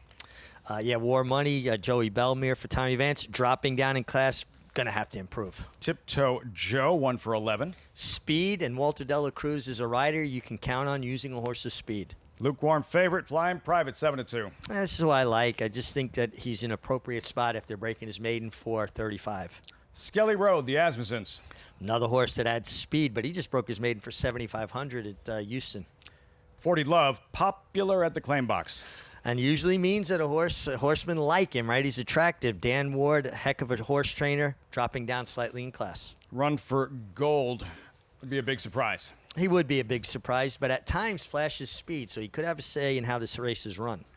And finally, Matt's Luck to the outside. Yeah, Matt's Luck on the outside. Is he going to kind of be hung up wide to nowhere? Because he's not fast enough to clear, and he's not so slow that he's going to drop out either. The sprinters in this 10th race, 6 minutes out. So we circle back to Flying Private, and this was his latest appearance. Early January, right here, favored, Flying Private, and finally breakthrough just keeps grinding away to get up in time. Yeah, and I think that's the perfect way to put it, right? Just kept grinding away, plugging away at it. He got a good buyer speed figure, back-to-back good buyer speed figures, in fact. And it just feels like he got down to an appropriate level. Now, when you claim a horse like this, you're hoping that they run second so you have that maiden condition. But he got it done, and I just think it's a very smart placement by Lonnie Wiggins, dropping this horse basically in half from what he broke his maiden. And maybe that switch gets thrown. Lose a few races, you learn, there's experience, there's improvement, and you'll see horses that finally graduate, get that first win, and then go on a bit of a roll. Well, they decide that they like the attention, the adulation they get after winning a race. Everybody's always happy around a winner, and horses feed on energy, whether it's positive or negative. So a lot of positive energy goes along with winning. To Maggie, trackside. I'm totally with you, Richie, when following that rule of thumb. If you want to win races, you've got to be aggressive, especially when you're dealing with, claimers. That's how you play the game. And I think Lon Wiggins, who is searching for his first win of the meet, is playing the game well here with Flying Private, as he looks great. I mean, he's kind of your atypical sprinter. He's very tall and leggy, so more like a horse that wants ground, but he does rev his engines. He's gotten very much on the muscle, framed himself up beautifully out on track, and just makes a lovely impression here overall. And he was flattered by 2 horses out of that maiden 35 coming back and winning, including the 3rd place finisher Trouble Ahead and the 4th place finisher, both earning 70 Beyer speed figures. So I do think he is one that's a major player. Another one that's a major player is your co-favorite, of course, in number 9, 40 Love. The blinkers come off this horse, first off the claim for Dan Ward, and last time he was steadied back to last early, and he kind of moved up as the field started to get gapped out. So kind of making that move when they were speeding up in front. And furthermore, at the end of the day, that race was dominated by forwardly placed horses. So he was kind of the only horse to make up ground, and I just thought he looked really good overall. He especially caught my eye out on track here, just moving very well, incredibly light on his feet. But the horse that caught my eye the most at a bit of a price is number 1, Springtown, here for Chris Hartman. Now, the argument can be made, and it would be a very sound one, that this horse is better on the turf. But I didn't think his first race for the Hartman barn was poor, and it was over a sloppy racetrack and dominated on the front end by Colonel Caliente. Chris Hartman also does have good numbers, second off the claim in dirt sprints. He's 51 for 178 with a positive ROI of 246. So I just thought Springtown looked incredibly well turned out. He's a very athletic horse. He is pretty well bred for a Louisiana bred. And, I love that Love Him by David Cabrera on him. He looks like a really cool horse to ride, so I get it, David, totally. He just looks like a horse that's thriving right now, Lafitte, and at a generous price for always a live barn. I'll take it. Look, just a pro. Just taking it all in. Springtown, the Louisiana bred. I really love to see that as well. So cool. These horses elevate us. They give us so much. And for a rider to appreciate what these horses do for them, and you saw that right there with David Cabrera, and this horse is just checking it all out, enjoying the moment with his rider. I really enjoy seeing that. If you're home watching and you don't have a dime invested on this race, but now you have a root, who are you rooting for after seeing that image of David Cabrera in Springtown? I mean, you have to. He won me over right there. I will say this, too. Maggie talking about him. Look at the way he's framed up. Look at how he's using himself. This is what you want to see from a horse in a warm-up, where they're in the bridle but not overly aggressive, because sometimes horses do too much when they just want to get it over with, right? He's doing it out of the pleasure of doing it and framing up beautifully. I really like when I see a rider appreciate horses like that. Didn't have a rooting interest, and now you do. Springtown with a minute or so to post. Circling back to Tiptoe Joe. Key to success for him today, number 6. I think if he can shake free, he's got to probably have to deal with the 8 Skelly Road, who has speed as well. But Tip Top Joe is quick. It's never a bad thing to show speed, particularly in lower level races. And watching Walter De La Cruz, who I've come to appreciate his riding more and more, he's consistent. He allows horses to use their speed. So when I see that he's on a horse with speed, I'm not questioning whether his tactics are going to be different than what I'm seeing on paper. And what you have to like about Flying Private's chances, speed, yes, but tactical speed, as you watched in his maiden win moments ago, that ability to stalk and pounce or stalk and grind. Yeah, and I expect him to get a similar type trip that he got in his maiden effort when he won last time. I just think he's going to be fairly well placed from the start. He hasn't run since January 4th, and it is a slow work tab, but sometimes horses get a little sweet, right? You just kind of give them those maintenance kind of moves, and they respond well to it. 40 Love, number 9, now emerging as the lukewarm favorite, 3-1. Maggie referenced the trouble experienced in his most recent, where he shuffled back a little bit and forwardly placed horses kind of dominating on the afternoon. And the fact that he still ran well, these lower-level claiming horses still showing some class. When things didn't go his way, he didn't throw in the towel. Yeah, he didn't fold his tent, right? And that's important. He also gets Amir Mendoza, so he's an apprentice jockey. For people that don't know, they give young riders a weight allowance to give an incentive to owners and trainers to give them an opportunity. He's ridden well at the meet. He's got 21 wins, but he gets a 5-pound break in the weights here, and that's never a bad thing. 40 Love, my win. You remember at Saratoga, that absolute deluge, driving rainstorm. You could hardly see the race. Win when he took down that Grade 1 Forgo. You couldn't even really see the horses at not one a point. thing. The rain was Not coming a down thing. so hard. Yeah, well, you know what, though?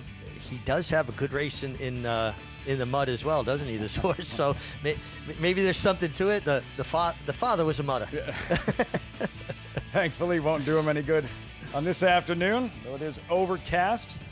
It's been dry and looks like clear sailing for the biggest day of the meet tomorrow afternoon in the Arkansas Derby. Supposed to cool off a little bit, too, Yeah. which isn't a bad thing. Horses enjoy cooler weather than they do warmer weather. You like to see, though, that common denominator with these prep races leading up to the Derby. You prefer those races to be run on fast racetracks. I think it just gives you a truer indication of how they are going to perform in a race like the Kentucky Derby. You know, one less thing to factor in if a track is off. That's tomorrow evening.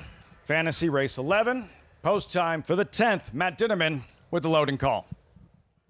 Woods Point, post position 4. 40 Love coming up.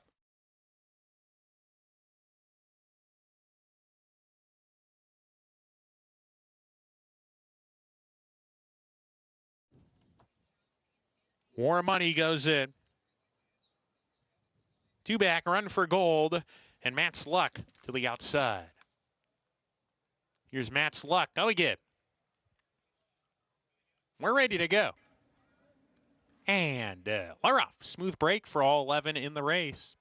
Sorting themselves out for a leader here. Matt's Luck is pretty quick here. 40 Love has some early speed as well. Down on the inside, Tiptoe Joe not far away. Woods Point firing forward the chestnut. There goes Woods Point to challenge and grab a short lead. Tiptoe Joe right there to the outside. Second, Flying Private is third early. Springtown's down on the rail. Run for Gold. He's 5 lengths behind as they're strung out. Matt's Luck losing position. Hollywood Icon just passed him. 40 Love was stalking early, is now back in the 4th last spot with He Is Heaven Sent. They're 2 better than Skelly Road, who's second to last, and War Money can see them all as they round the forward turn. Woods Point leads the charge 1.5 lengths. Tiptoe Joe sent hard from second, so is Flying Private on the outside. Springtown riding the rail has 3 lengths to make up and needs to quicken from there as they come off the turn here. Woods Point still clear. Woods Point opens up 3, scampers away. Now here comes 40 Love down the center. 40 Love is gobbling up ground, coming after Woods Point. 40 Love with a big kick. 40 Love with a 16 to go has taken the command from off the pace today, and he serves his competition the slip. It's 40 Love drawing off to win by 3. Woods Point second, Tiptoe Joe third. He Is Heaven Sent fourth. Found another gear and just took off late. Does 40 Love, wow, 3-2 in the end. The favorite delivers in the 10th at Oaklawn Park. Game, set, match. 40 Love motors down the middle of the racetrack. And you like to see a young rider come from well up the pace like that. A lot of times trainers will use apprentices on speed types because they have to make less decisions. This speaks volumes of Amir Mendoza's maturation as a rider. And boy, this horse, you picked him up off the quarter pole. You knew he was blowing by this field. A dramatic run from 40 Love in the stretch. Megan pegging this one. And late money, 3-2 in the end. 40 Love, a second lifetime victory. What looked like a competitive race, and you're trying to figure out who's going to make that winning move. And in a blink, it was clear that it was lights out. Absolutely. Listen, and Dan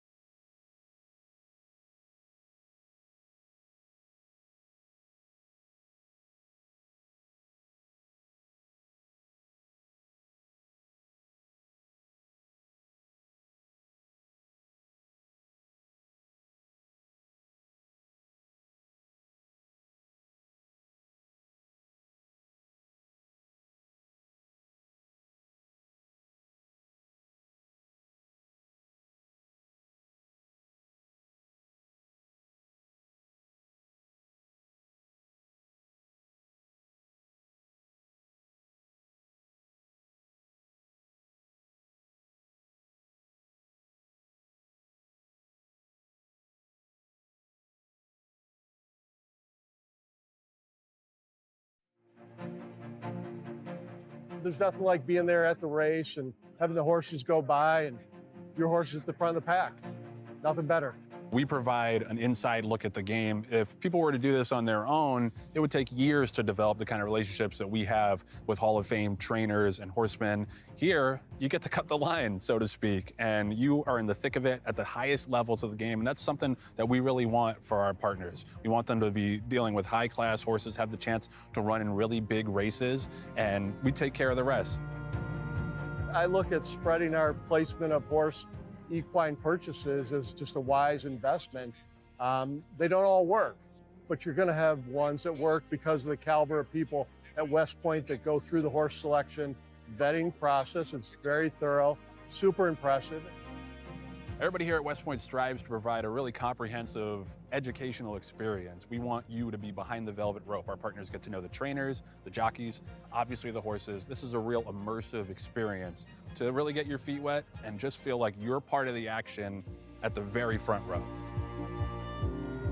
I think it starts with the top, Terry and Debbie, ethics, this industry, having the right leader sets a tone for an organization.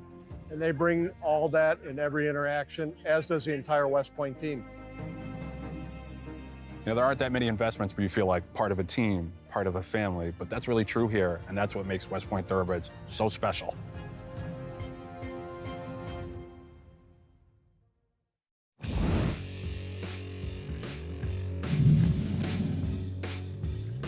Torpedo Anna off the turn. West Omaha all in second. Recharge done. Candy Isle weakens. Then all things go. It's Torpedo Anna. Furlong to go. Opening up 3. West Omaha second. Tappaginelli third. Torpedo Anna is back in business off the layoff, and she is a dominant winner of the Fantasy. Kentucky Oaks, you bet. Delivered in the Oaks. Notice served in the Fantasy. Torpedo Anna hadn't raced in months. The far outside post, acting up pre-race, and then went out and did that to a quality field. I think that really kind of pointed out the kind of talent we were talking about here, because she did make some mistakes and was a little bit too fresh maybe in the preliminaries where she didn't act as well as she should have. You see the appreciation from Brian Hernandez, who is a rider that everybody knew how good he was that ever rode with him.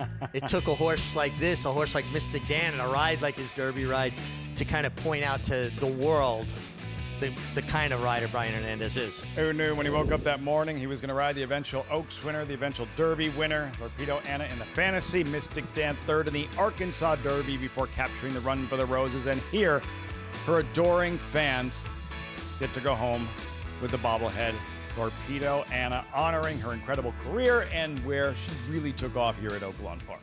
Yeah, this was certainly that Fantasy was almost like her coming out party, if you will. And then, of course, coming back here as a 4-year-old, winning races like the Apple Blossom. She really cemented her legacy here at Oaklawn Park, and certainly grandkids. Yeah. Oh, absolutely. These are going. Yeah. I love this. My grandson Nathan, my granddaughter Isabella, they're gonna love this because they're already in love with horses. So.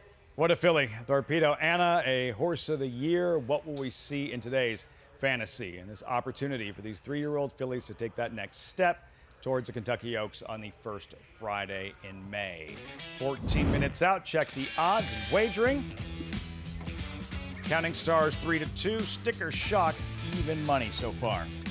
Sticker Shock has trained brilliantly here. I think she's going to get a really sweet trip. I look for Empath to go to the lead, set the pace, and Sticker Shock will be her closest pursuer. And sometimes Lafitte, when you've got a horse that's maybe a little overmatched where it appears Empath might be, you allow that horse to lead you a ways. But when you take them, it makes your horse's confidence blow up because they kind of take them easily, and suddenly they feel dominant.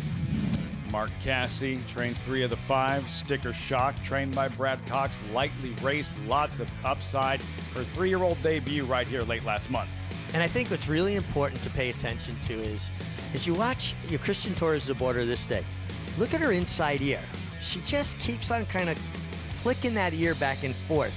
When a horse is all in, their ears are flat against their head, right? And they're digging in. She was kind of playing until she felt that challenge and then really asserted herself and was getting away from the runner-up late.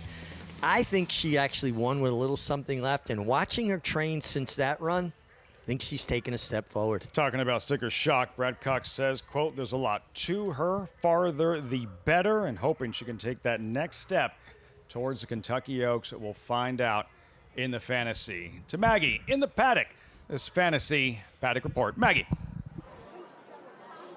And Lafitte, as the field prepares for this fantasy right behind me in the paddock, Brad Cox, he was not lying when talking about Sticker Shock because she is impressive. She looks more like a 3-year-old colt than she does a filly. There's a lot of her, from her size, her height, to her just scope. She's so broad, and there's just a lot of substance too. I love what I'm seeing from her. And as Meg had pointed out earlier, she is truly your typical Uncle Mo, very much in the way that she moves, down to the way that she looks and the way she's put together. And typically he does produce a very athletic individuals, and boy, is she an athlete. I love what I'm seeing from Sticker Shock here, as she does sit at even money on the board. To her inside might be a horse that does get a little overlooked, and kind of rightfully so. She did not run particularly well in her last start in the Honeybee, but that's number 4, Taken by the Wind. Now, in that Honeybee, she was the last one in of 9, and she just wasn't standing. You know, when a horse to break alertly and efficiently has to have all 4 feet on the ground, and they have to kind of be rocked back on their hind end, and they sprung the latch so quickly after she went in. She was not standing, and she just kind of got away all discombobulated. So she's a horse that I think does do her best running when forwardly placed. And while she wasn't too far out of it, it was kind of like she had to be lit up by Brian Hernandez to regain some of the ground that she lost after the bad beginning, and then she got a bit headstrong with him. So I think she just did too much in the first half of that race for her to have an effective run in the latter stages. Now, she is a little bit high-strung here in the paddock. That is her. But I think with a better break in a smaller field today, she could be better than what that last race would suggest. To be fair, her Silver Bullet Day was a walk in the park. She controlled through very soft fractions and was with the track. So how good is she? I think that question could be answered today, Lafitte. Know how good her co-owner was on the football field. 4-time Super Bowl winning quarterback Terry Bradshaw, co-owner Taken by the Wind. I love when we see this crossover from other sports or other celebrities. Kind of shows maybe other people how cool our game is. And Terry Bradshaw has been a horseman, you know, reining horses, quarter horses. Entire life. Now getting more involved with thoroughbreds, and I just think it's great to see. I was talking to Terry Bradshaw last year at the Belmont Stakes, and Humble brag. Oh, yeah, I'm sorry. No, but I actually asked him, what was it like with somebody like Lawrence Taylor bearing down on you? And he was like, it's nothing compared to what jockeys do, but I don't know. I would say LT coming at me. I think I might be looking for a hole to crawl into. You're not kidding. You're not kidding. Taken by the Wind. Terry Bradshaw, see if she can pull off an upset in this $1 million fantasy. The road to the Kentucky Oaks through Hot Springs, what we've seen thus far. Martha Washington, Search Party, Honeybee, Explorer would have been the favorite in this fantasy. And the points available, again, 75% of the points available because of the smaller field, 5 or less. Let's revisit the Martha Washington and Search Party, her 3-year-old debut, a winning effort, taking advantage of the simple fact that Counting Stars, one of those days, she didn't bring her best. Now, she didn't bring her A game, but what you had to like about this effort from Search Party, homebred for Tracy Farmer, she had to come, fight her way through traffic. It wasn't just like an easy pass. She had to kind of force her way out a little bit. Now it took her a little time to find her momentum. Now it looks like she's going to get swallowed from the outside.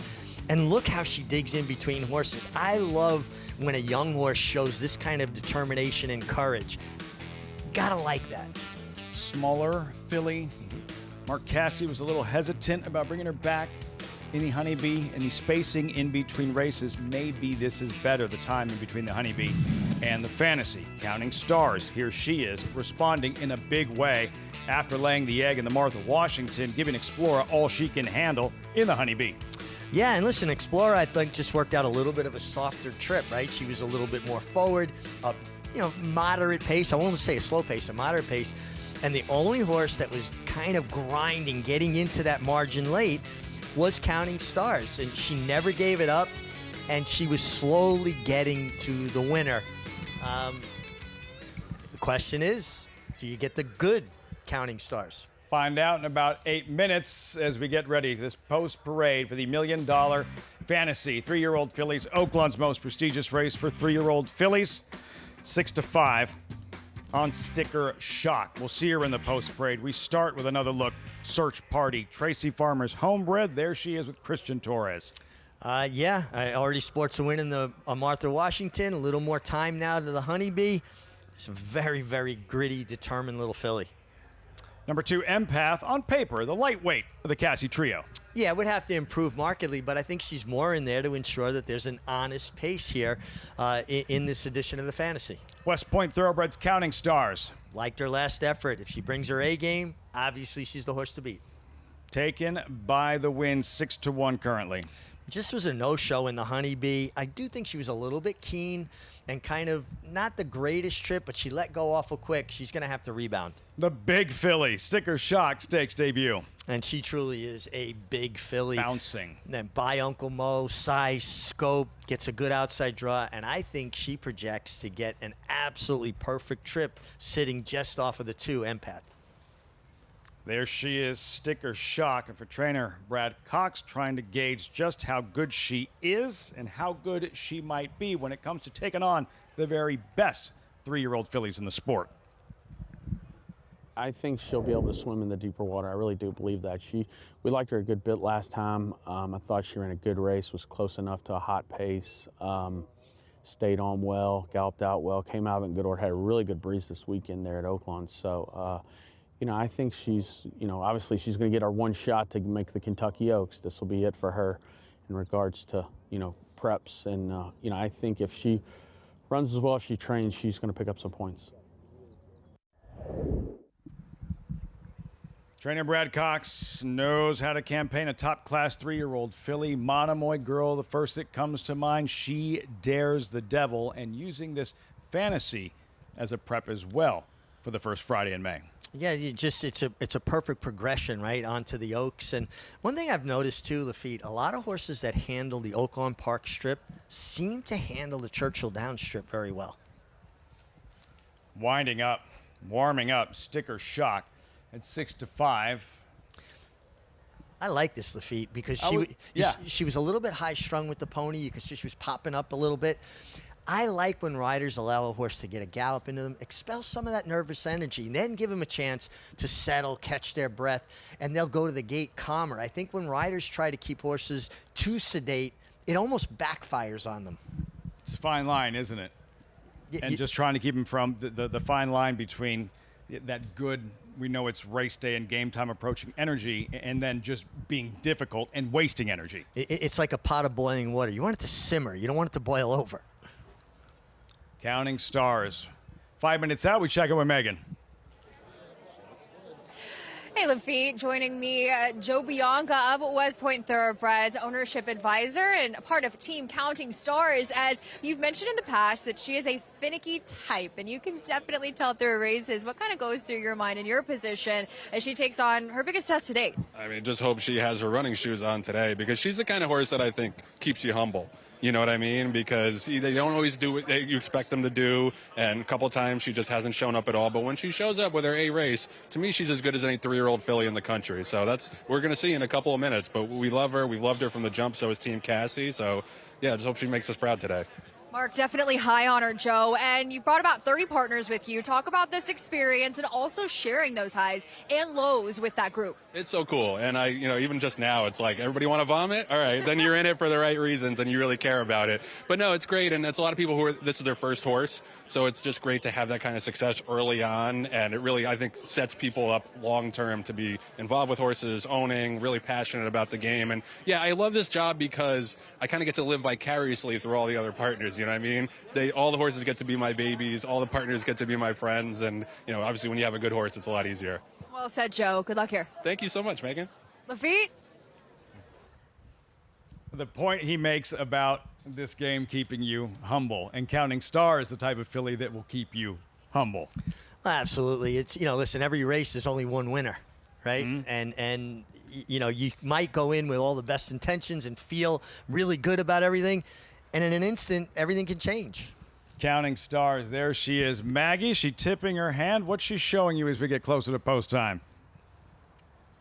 Well, last time in the Honeybee, Lafitte, she was a horse that we didn't know, was she going to show up? And when I observed her on the track, she ticked every box for me, and yet again here today, she is doing just that. Francisco Arrieta, who seems very confident in her and talking to him a couple of races ago, is warming her up with that same amount of confidence. She's moving incredibly well. She just looks like a very happy, content, and confident animal heading into this fantasy. But guys, I cannot get past number 5 in here, Sticker Shock. As Richie was talking about, she did have that kind of energy when she came out on track, and a lot of times when it's colder as it is out here, well, the horses feel incredibly well, and Irad took her away, expended some of that energy, and she is just floating over the ground here.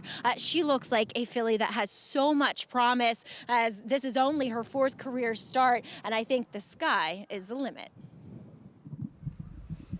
Didn't cost a thing. Sticker Shock. Gary and Mary West, homebred favorite for this fantasy.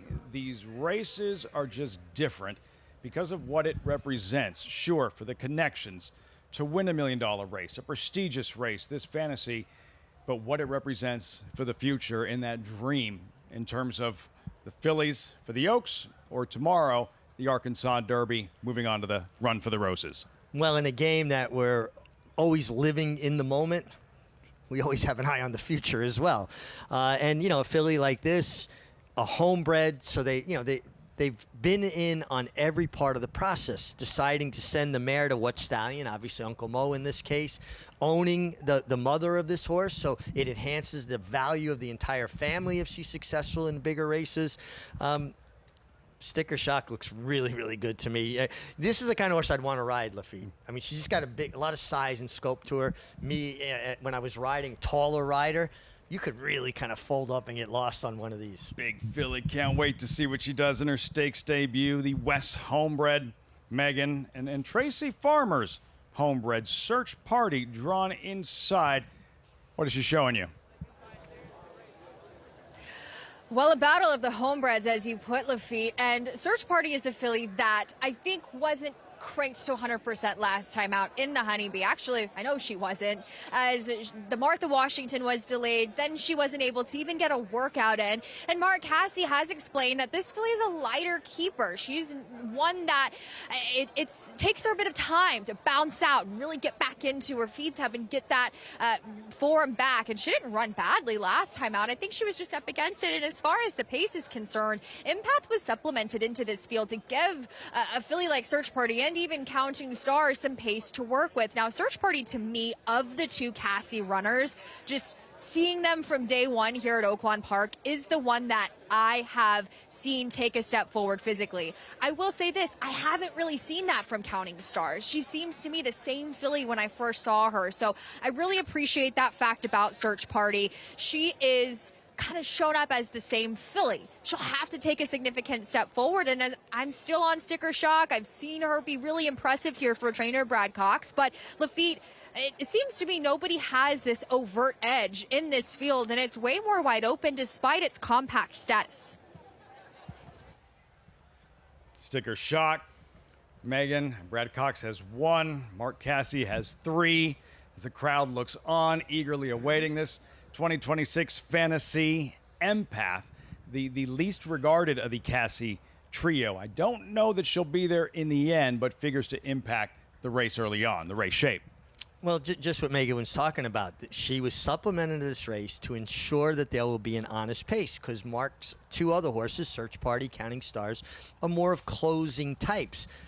But in essence, it helps Sticker Shock as well, because Sticker Shock wants a target. You know, it was apparent to me in her last race when she hit the front, she kind of lost her focus just a touch. She's going to be the one that's in the closest pursuer, and she's not forced to go after her early. And if we know anything about Irad Ortiz, he's patient. He's not going to use this filly to go after a horse that he knows he's on a better horse than. I think that it's going to help Sticker Shock as much as it will the Cassie runners. It's hard to believe, and we'll discuss this more tomorrow leading up to the Arkansas Derby. Rod Ortiz rides Renegade, the 3-2 morning line favorite in tomorrow's Arkansas Derby.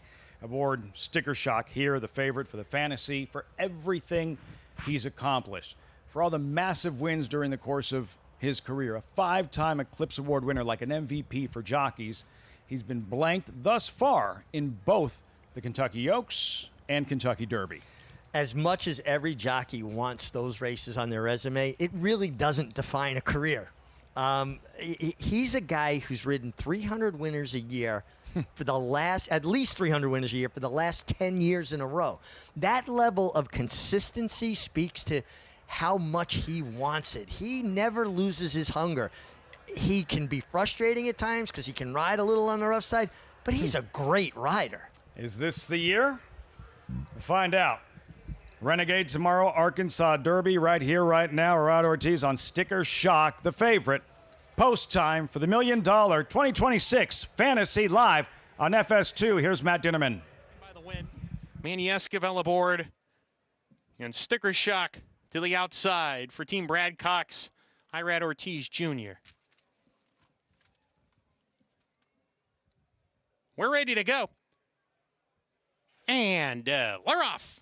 In the fantasy, Empath broke inwards, but broke pretty alertly today. And she's on the lead early on, taken by the win on a hold. A little bit keen, joining Counting Stars. Search Party on the heels of Empath going into the first turn. And Sticker Shock's at the back as the quintet of fillies hit the first turn. Empath, the longest shot in the race, setting the pace. Leads a length and a tail from Counting Stars. Search Party on the inside of her. So the Mark Cassie entrance, first, second, and third, with about 3/4 of a mile to go. Taken by the wind, deep on the course in the fourth spot. Sticker Shock only 3 behind as a compact group hits the back stretch now. Empath doing it kindly here on the lead. Leads a half length. Counting Stars gets the perfect setup, stalking the pace a half length back. Search Party in a pocket third. Sticker Shock without being asked moves through between horses. Claims fourth with Taken by the Win. Those two right up alongside Search Party now. 2.5 lengths from first to last as they hit the half-mile pole, and Empath has a challenge. Counting Stars going to the lead now. Counting Stars putting away Empath going into the far turn. Empath under some pressure. Search Party getting shuffled to the back of the field here.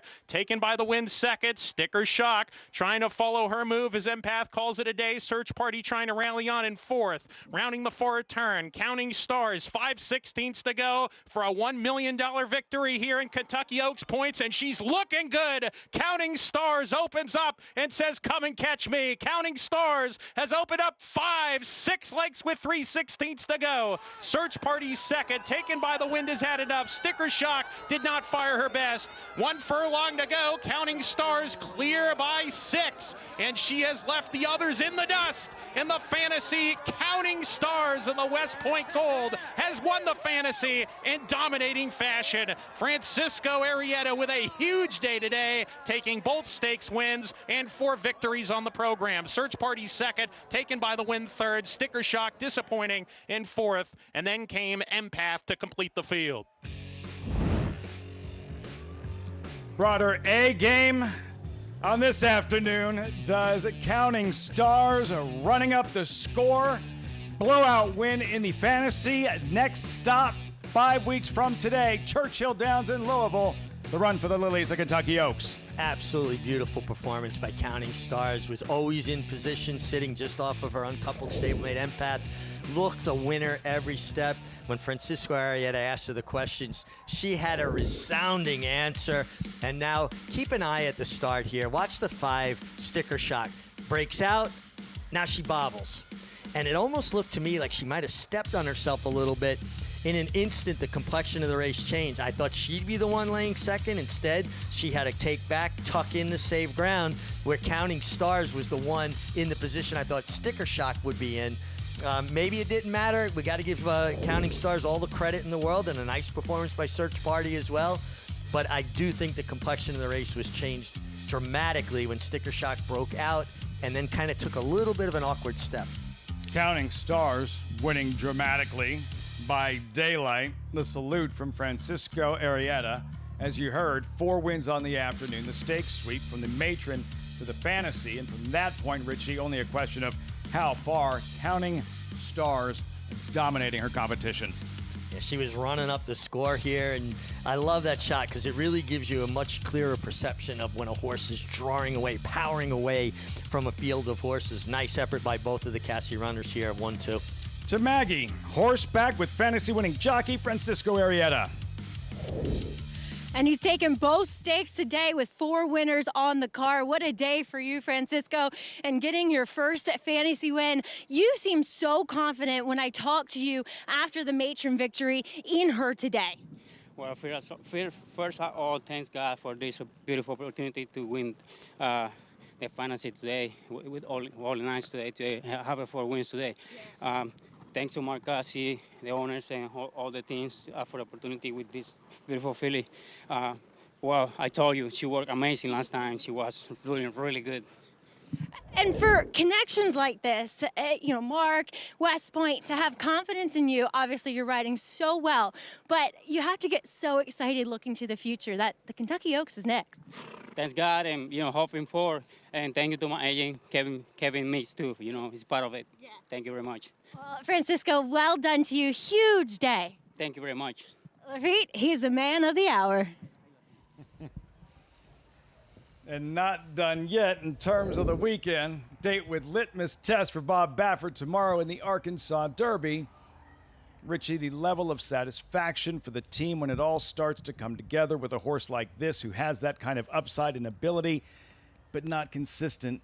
And then you see some of the consistency as they start to string some of their better efforts together. Yeah, it's interesting because maybe we're making almost a little too much of it in the respect that she was a no-show, yes, in the Martha Washington, but she also didn't get to train properly up to the Martha Washington. And she's a filly that's got some size to her. And every horse is different. Some horses don't need to train as hard. Some need to train harder. And I think that maybe that had more to do with that lack of effort in the Martha Washington, because now she's come back 2 really good performances in a row. It kind of really complements Explorer as well, doesn't it? Without question. Who would have been the favorite? Defected. Counting Stars second to Explorer in the Honeybee. Counting Stars second to no one on this afternoon. Blowout winner in the Fantasy. And the winner's share of that $1 million purse, West Point Thoroughbreds trainer Mark Cassie. What a meet. Mark Cassie, what a day. Francisco Arrieta. She runs away and hides, does Counting Stars by many in the Fantasy at Oaklawn.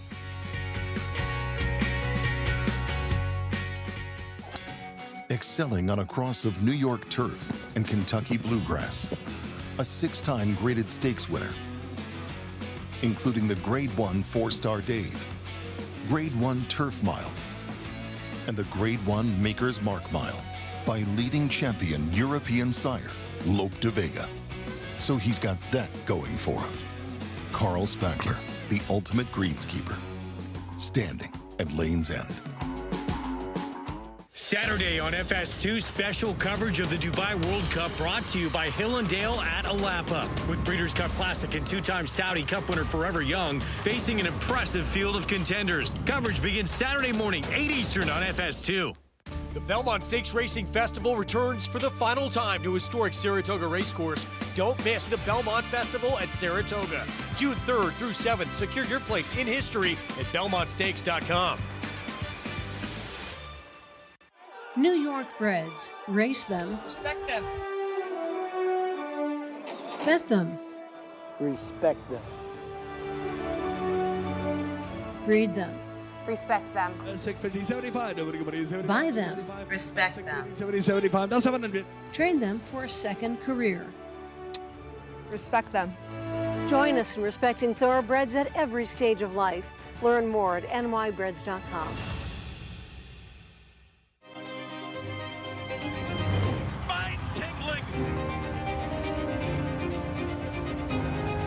Jaw-dropping, awe-inspiring, Secretariat-like.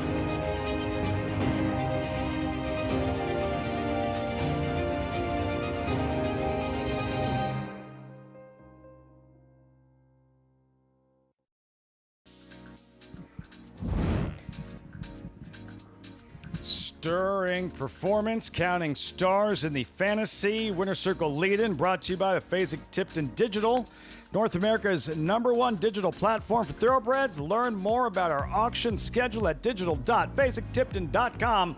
Let's get digital. Counting Stars gets serious and delivers in a big way. 4-5 in the end. Stablemates running 1-2. Cassie fillies 1-2. Taken by the win. Terry Bradshaw completing the trifecta in the fantasy. Yeah, it enhances her value as well. Now, place in the Grade 2 fantasy. Third in $1 million race. And a big piece of that purse as well. But Counting Stars was just dominant here. Broke well, put herself right in the game, was traveling like a winner throughout. And a big congratulations to Terry Finley and West Point Thoroughbreds.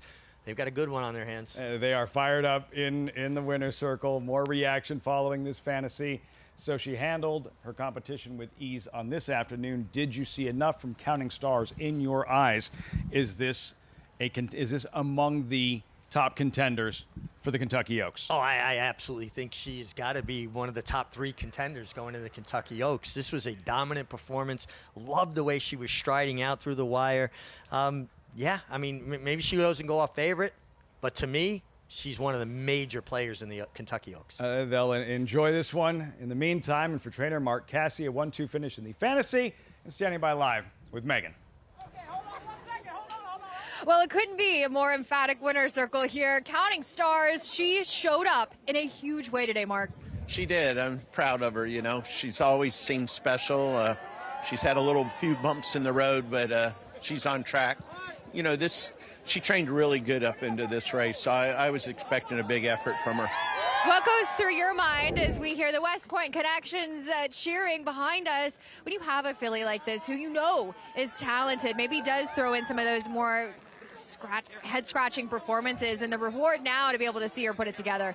Absolutely. You sit there and you watch her run a couple of those races, and what's there to saying? I've seen too much to know anything, so I just, you went with it. She was fine, and you keep believing. You had a starter in the Kentucky Oaks for the Farmers last year with Lacard. Now you get to bring not only, Counting Stars, but Search Party also looks to clinch her ticket today as well. Yeah, I think Search Party's going to really like the added distance. She's going to like Churchill Downs. I thought she ran well. She got a little held up for a minute, or it would have been a little closer. But both of them are good fillies, and we're excited. We love the Oaks, so we're going to keep our fingers crossed. Well, could be the year to bring in the Lilies for Team Cassie. Congratulations here. Thank you. Lafitte? What a meet, from going back to the holiday meet for Mark Cassie, piling up the stakes wins. You see the salute there from jockey Francisco Arrieta. For Cassie, this one's eluded him. The Kentucky Oaks close with Wonder Gadot, defeated by Monomoy Girl, but going back with multiple talented fillies. Listen, Mark Cassie is a dual Hall of Famer, right? Canada's Racing Hall of Fame, United States Hall of Fame. He's been winning races since he's 16 years old. He saddled his first horse at the Great Barrington Fair when he was 16 years old. His father, Norman, was one of the founders of the Ocala Breeders Sales Company. Mark Cassie was born, bred, and raised to be a racehorse trainer.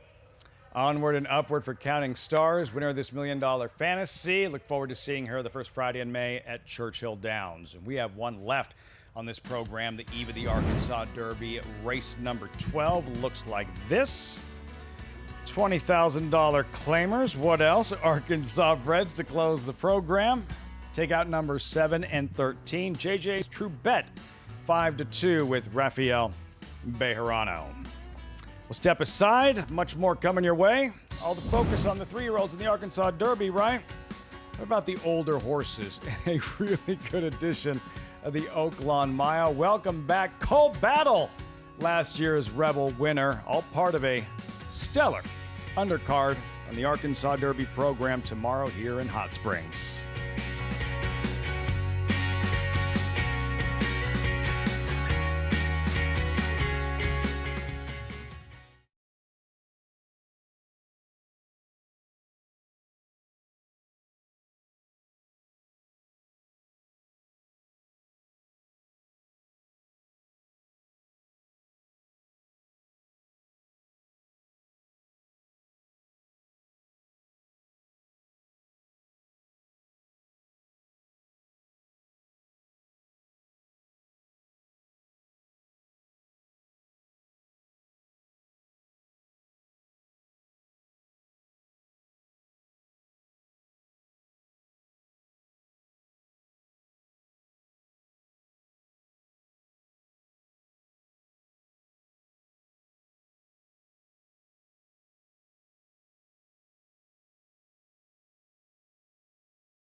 Cole Battle for the Lonnie Briley Barns running a big one.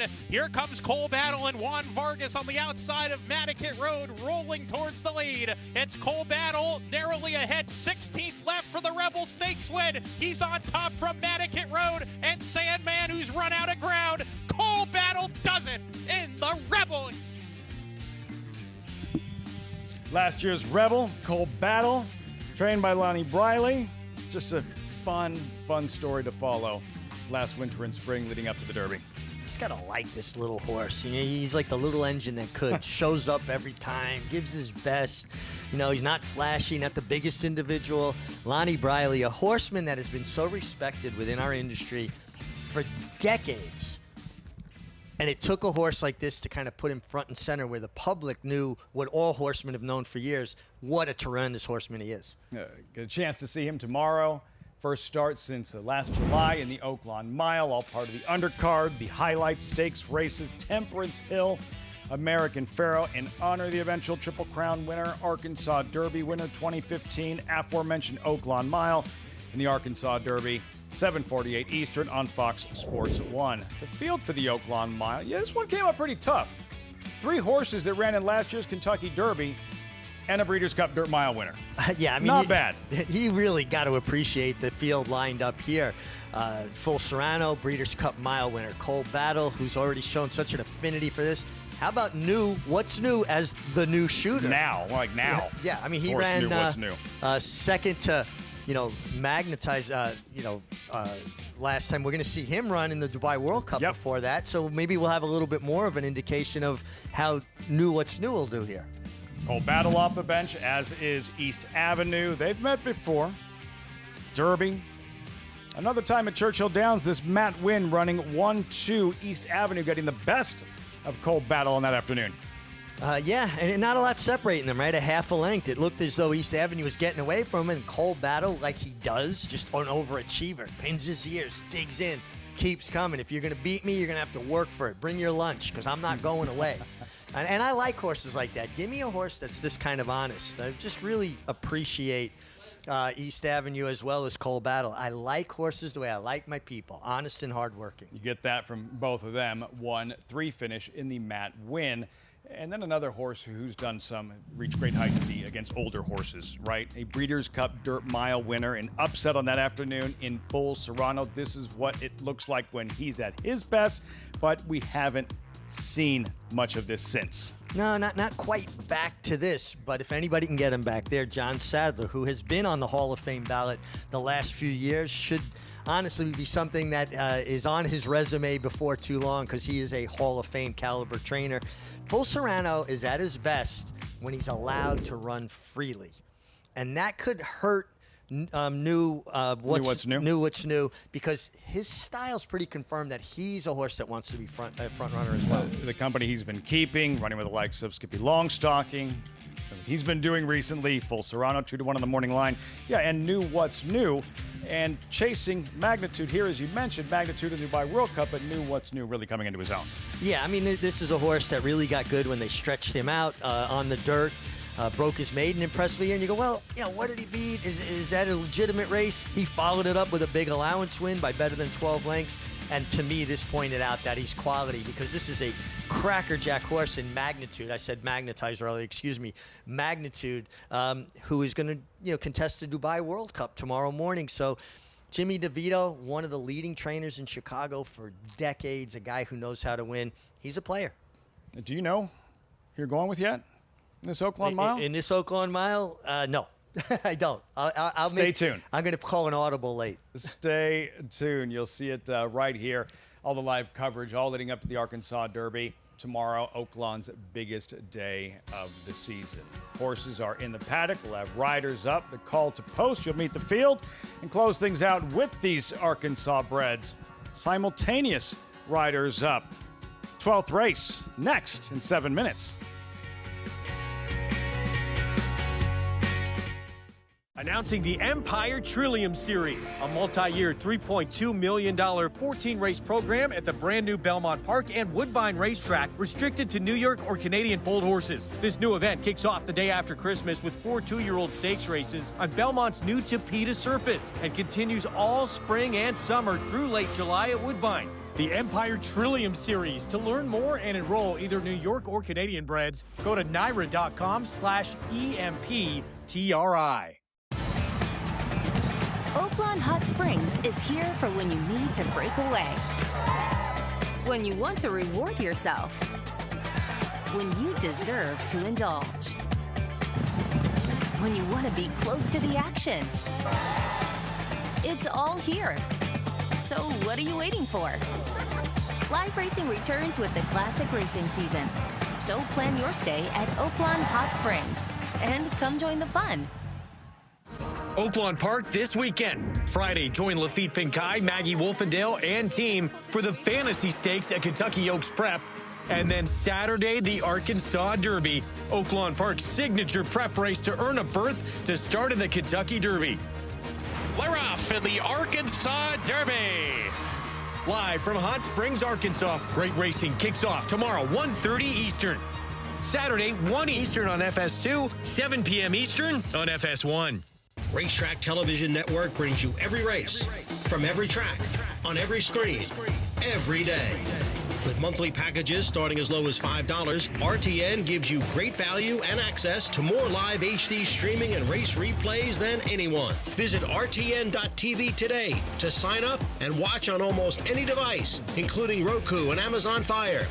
RTN has packages that start at $5 per month.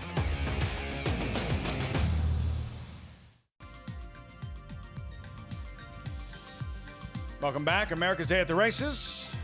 Fox Sports 2 from Oaklawn Park. As always, coverage brought to you in part by Gainesway. Power, passion, performance. Tomorrow, this is going to take place at Monmouth Park. It's a $300 NHC qualifier that played on-site only at Monmouth. The contest tracks, you have Aqueduct, Gulfstream, Tampa Bay. It's win, play, show only. Must be at least 10 races, $15 minimum wager. Top 2 finishers win a 2027 NHC seat. Cash prizes to the top 5 finishers. That's tomorrow at Monmouth Park. Eve of this Arkansas Derby. Oaklawn, 1 left on the Friday program. Getting dark, kind of blustery on this Friday evening. About 20 plus degrees cooler than it was yesterday, Richie. We were complaining about the heat. Now we're here shaking and shivering. I'm from New York. I ain't shivering. Come on. Yeah, with the heater blasting underneath the desk. Let's meet the field. There's Bedeviled at 25-1. I'm sorry. Where are we at? The 12th race? Nope. We're JJ's Polska Sioux. I'm sorry. You know what helps? You have the right day in front of you. And then the favorite, JJ's Trubet, went by. The 3 Honduras Passion. Ran okay last time. Bedeviled is the 1 horse in the 12th race tomorrow, just so you know. There's Texas Sequoia. Christian Torres, horse that should be closing. 12-1. Very cosmopolitan. Keith Asmussen. Yeah, for Ron Moquette, a horse that probably needed the race off the layoff. Flirting again. Jamie Torres aboard. It would be a bit of a surprise here, Lafitte. Just going to have to improve from the recent efforts. 7 is out, followed by a contender. Lady Bell and Eric Asmussen, a winner on debut. This is who I like. She was so professional on debut. Broke into Eric Asmussen's hand. Looked like a winner every step. Cashmere Baby, Amir Mendoza seeking a second in the afternoon. Yeah, been a steady slide back to this $20,000 level. Going to have to find a better race. Charmant, representing outside speed. Speed's not a bad thing to have in a big field. Not for everyone, contender. Yeah, should be laying close, probably stalking the 10 Charmant. And Sassy Last towards the outside, 1 for 21. Each of those starts right here in Hot Springs. Yeah, and he's going to have to work out a trip from that outside. Amanda Poston going to have to find a place to save some ground somewhere. The Arkansas bred $20,000 claimers, non-winners to lifetime, 6 furlong dash. Can't fault Lady Bell for a bunch of races she's lost in this non-winners to lifetime because she won in her debut, showing good speed and drawing off late. You know, it was interesting, Lafitte. She broke very sharp, was not asked for speed, but took Eric Asmussen into the race. He rode her with supreme confidence. When he asked her, she drew away at will. Now, she did break her maiden for 12.5. Now she's running for 20 against winners. And it kind of goes against what I was talking about earlier, my rule of thumb. But she was a first-time starter, and I think she was just well-placed. She was only purchased for $1,500. So she ran for 12.5. She's already earned $18,000. But I love when I see a young horse be as professional as she was on debut. Lady Bell, Eric Asmussen. So her outside a long shot. Big price on the board, 24-1 Cashmere Baby, Megan. Yeah, Lafitte, I thought, why not? Especially in this particular group where you're looking for maiden winners to try to put together some of those better maiden efforts against winners. It's kind of an interesting one. So I thought perhaps a long shot would be prudent. The number 9, Cashmere Baby for Michael Hewitt and Amir Mendoza, whose agent, Jose Santos Jr., has been seeing the ball pretty well in terms of booking his mounts and keeping his book here at Oaklawn, his very first, where he has done a tremendous job. Now, this horse, 3-back, this is the race I'm keying in on. Now, it was the same kind of level. I think this horse is kind of a little bigger in his size and scope, honestly, but gets back to the 6 furlong distance, and I think it's perfect spot for this horse. I believe he can be a little bit more tactical in 3-back. He was the widest of that large group that day. He was parked wide the entire time at this level, and he really ran on with some zest. Now, is he going to be up against it if he continues to be slow to roll and having to create work for himself on the front end? Maybe. But I thought, Lafitte, in this race, it seemed like as the complexion of perhaps a big price to blow up the tote board after a really exciting Grade 2 fantasy that we just witnessed. Megan, thanks so much. Taking a swing indeed with the long shot, 25-1, Cashmere Baby. You see selections from our handicappers, everybody on the same page. Maggie, you're going with the favorite here, JJ's Drew Bet. I am, and I'm also keeping all my riding gear on because I'm freezing. So I'm going to chalk it out here with JG's True Bet. I don't have as good of a feel on these Arkansas bred races as you guys do, being here more often. But I did think on form, Lady Bell was a bit interesting. But I thought watching that replay, and you never know because Eric Asmussen is quite tall, how big she was. She is tiny. So you can see why they only paid the $1,500 for her. And then I looked at the stats for Danny Pish, a second start for horses who broke their maiden first time out. He's 1 for 12. So not the biggest sample size, but also a 65-cent ROI. So not the greatest stats. Look, I love the way she handled herself. A lot of times, with these kind of lower level horses, they might get a little frazzled by their second start. Nope, she's been a true pro throughout the proceedings here for her second start. But I just wish there was a bit more of her. As Meg going for a 1 for 25 horse, how about a 1 for 30 horse? Honduras Passion, I thought if Tyler Bacon can keep her a bit closer, I think she could be more effective here. I thought she had a little bit of trouble at the start where she was bumped from one of the foes to her inside, I think. And that race just wired by Stephanie Starfish. So if he can get her out of the gate, get her in better position now that she's 4th off of that layoff, maybe she can make some noise here. I thought she was kind of nicely on the bridle and indicated some sharpness heading into this one. Lafitte? Maggie, thanks so much. Great stuff from you and Megan all afternoon. Looking forward to everything taking place tomorrow with the Arkansas Derby, winding things down on this Fantasy Friday. Richie, final thought as they move into line. Well, I am going to go with Lady Bell, and I agree with Maggie. There's not a lot to her, but I really liked her debut. I just thought she had a focus and a professionalism that I admired for a horse that there's not a lot to her, but she may be small, but she be mighty. She be small, but mighty. As much experience as Eric Asmussen's Arkansas Derby mount tomorrow afternoon. Yes, Fantastic. exactly. And a gray also. Finished second on a maiden last year. Publisher, why not? Arkansas Derby tomorrow. 12th and final here from Oaklawn. Matt Dinnerman standing by with the call. 2-back. They've loaded Charmant, waiting on Not For Everyone. And then to the outside, Sassy Lass. First post tomorrow, Arkansas Derby Day, 11:35. We'll see you then. For now, enjoy the nightcap on Fantasy Day. We're ready. And we're off. In the finale, from post 2, JJ's True Bet gets the first call. Lady Bell taking the second position early. Under His Passion runs in third. Very cosmopolitan, as I say that. Passes her, splits foes, and comes after JJ's True Bet. Very cosmopolitan with a neck in front now. Lady Bell's second. JJ's True Bet takes back to third. Down the backstretch run. A length and a half to a line of runners. Charm It. Texas Sequoia down on the inside. Not for everyone. Sassy Lass, who's deep. Parked 5 wide going into the far turn. They're 5 ahead of Honduras Passion, sent along already. Flirting again. Plodding along in place second to last with Kashmir Baby. And Pokesagasu is last as they round the turn. Very cosmopolitan. Made that brief bid. Calls it a day. And Lady Bell strides clearly ahead, leads by a length. Texas Sequoia second. JJ's True Bet gets into it. Re-rallying now on the inside. Has to catch Lady Bell, who comes off the turn with the lead. JJ's True Bet inside, punching forward to come and try and run her down. And Texas Sequoia on the grandstand side. Lady Bell, furlong to go, hanging tough. Texas Sequoia is hanging in second. Lady Bell, 16th to go. The leader, JJ's True Bet. Texas Sequoia battling on second and third, but it's Lady Bell, 2 for 2. Eric Asmussen aboard the winner. Texas Sequoia second. JJ's True Bet third. Honduras Passion fourth across the finish in the nightcap on Fantasy Day from Oakland. Sitting next to Richie like he's watching the fantasy all over again. Lady Bell. She be what? Small but mighty. She looked like a winner every step of the way again, just like she did on debut. Broke alertly, took Eric Asmussen up onto the pace while well in hand.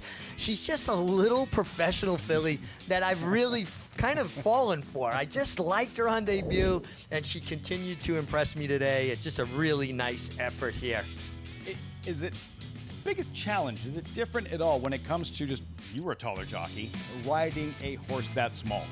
Yeah, you got to really work on folding yourself up. It's almost like layers. You're accordioning. So you want to be down into your heels and then up into your calves, your thighs, and it's just layers. And I tell you what, Eric's been riding so well. And even on a small horse like that, he looked really good on her. But she was also running through the wire.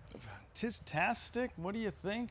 Eric riding for his father in tomorrow's Arkansas Derby and just his second career start. Tall order. Tall order, but a horse with a lot of ability and overcame adversity. And that's what you want to see with young horses, that they don't just do it when it's easy. They do it when it's difficult. That's tomorrow in the Grade 1, $1.5 million Arkansas Derby. What a day of thoroughbred racing coming your way with the Dubai World Cup. Coverage begins 8 Eastern, all leading up to the Arkansas Derby, 7:48 post time on Fox Sports 1. We thank you for joining us on this Fantasy Friday from Oaklawn Park. Terrific day of racing as we watched all afternoon. Holland Ice calling it a career. The only Arkansas bred, the first Arkansas bred to earn $1 million, goes back to back in the Matron. Counting stars, she brought her best. She simply dominated. Francisco Arrieta, 4 wins on the afternoon and a stakes sweep. And tomorrow, it's the boys' turn with Renegade, 3-2 morning line favorite for Todd Pletcher in the Arkansas Derby. We'll see you then.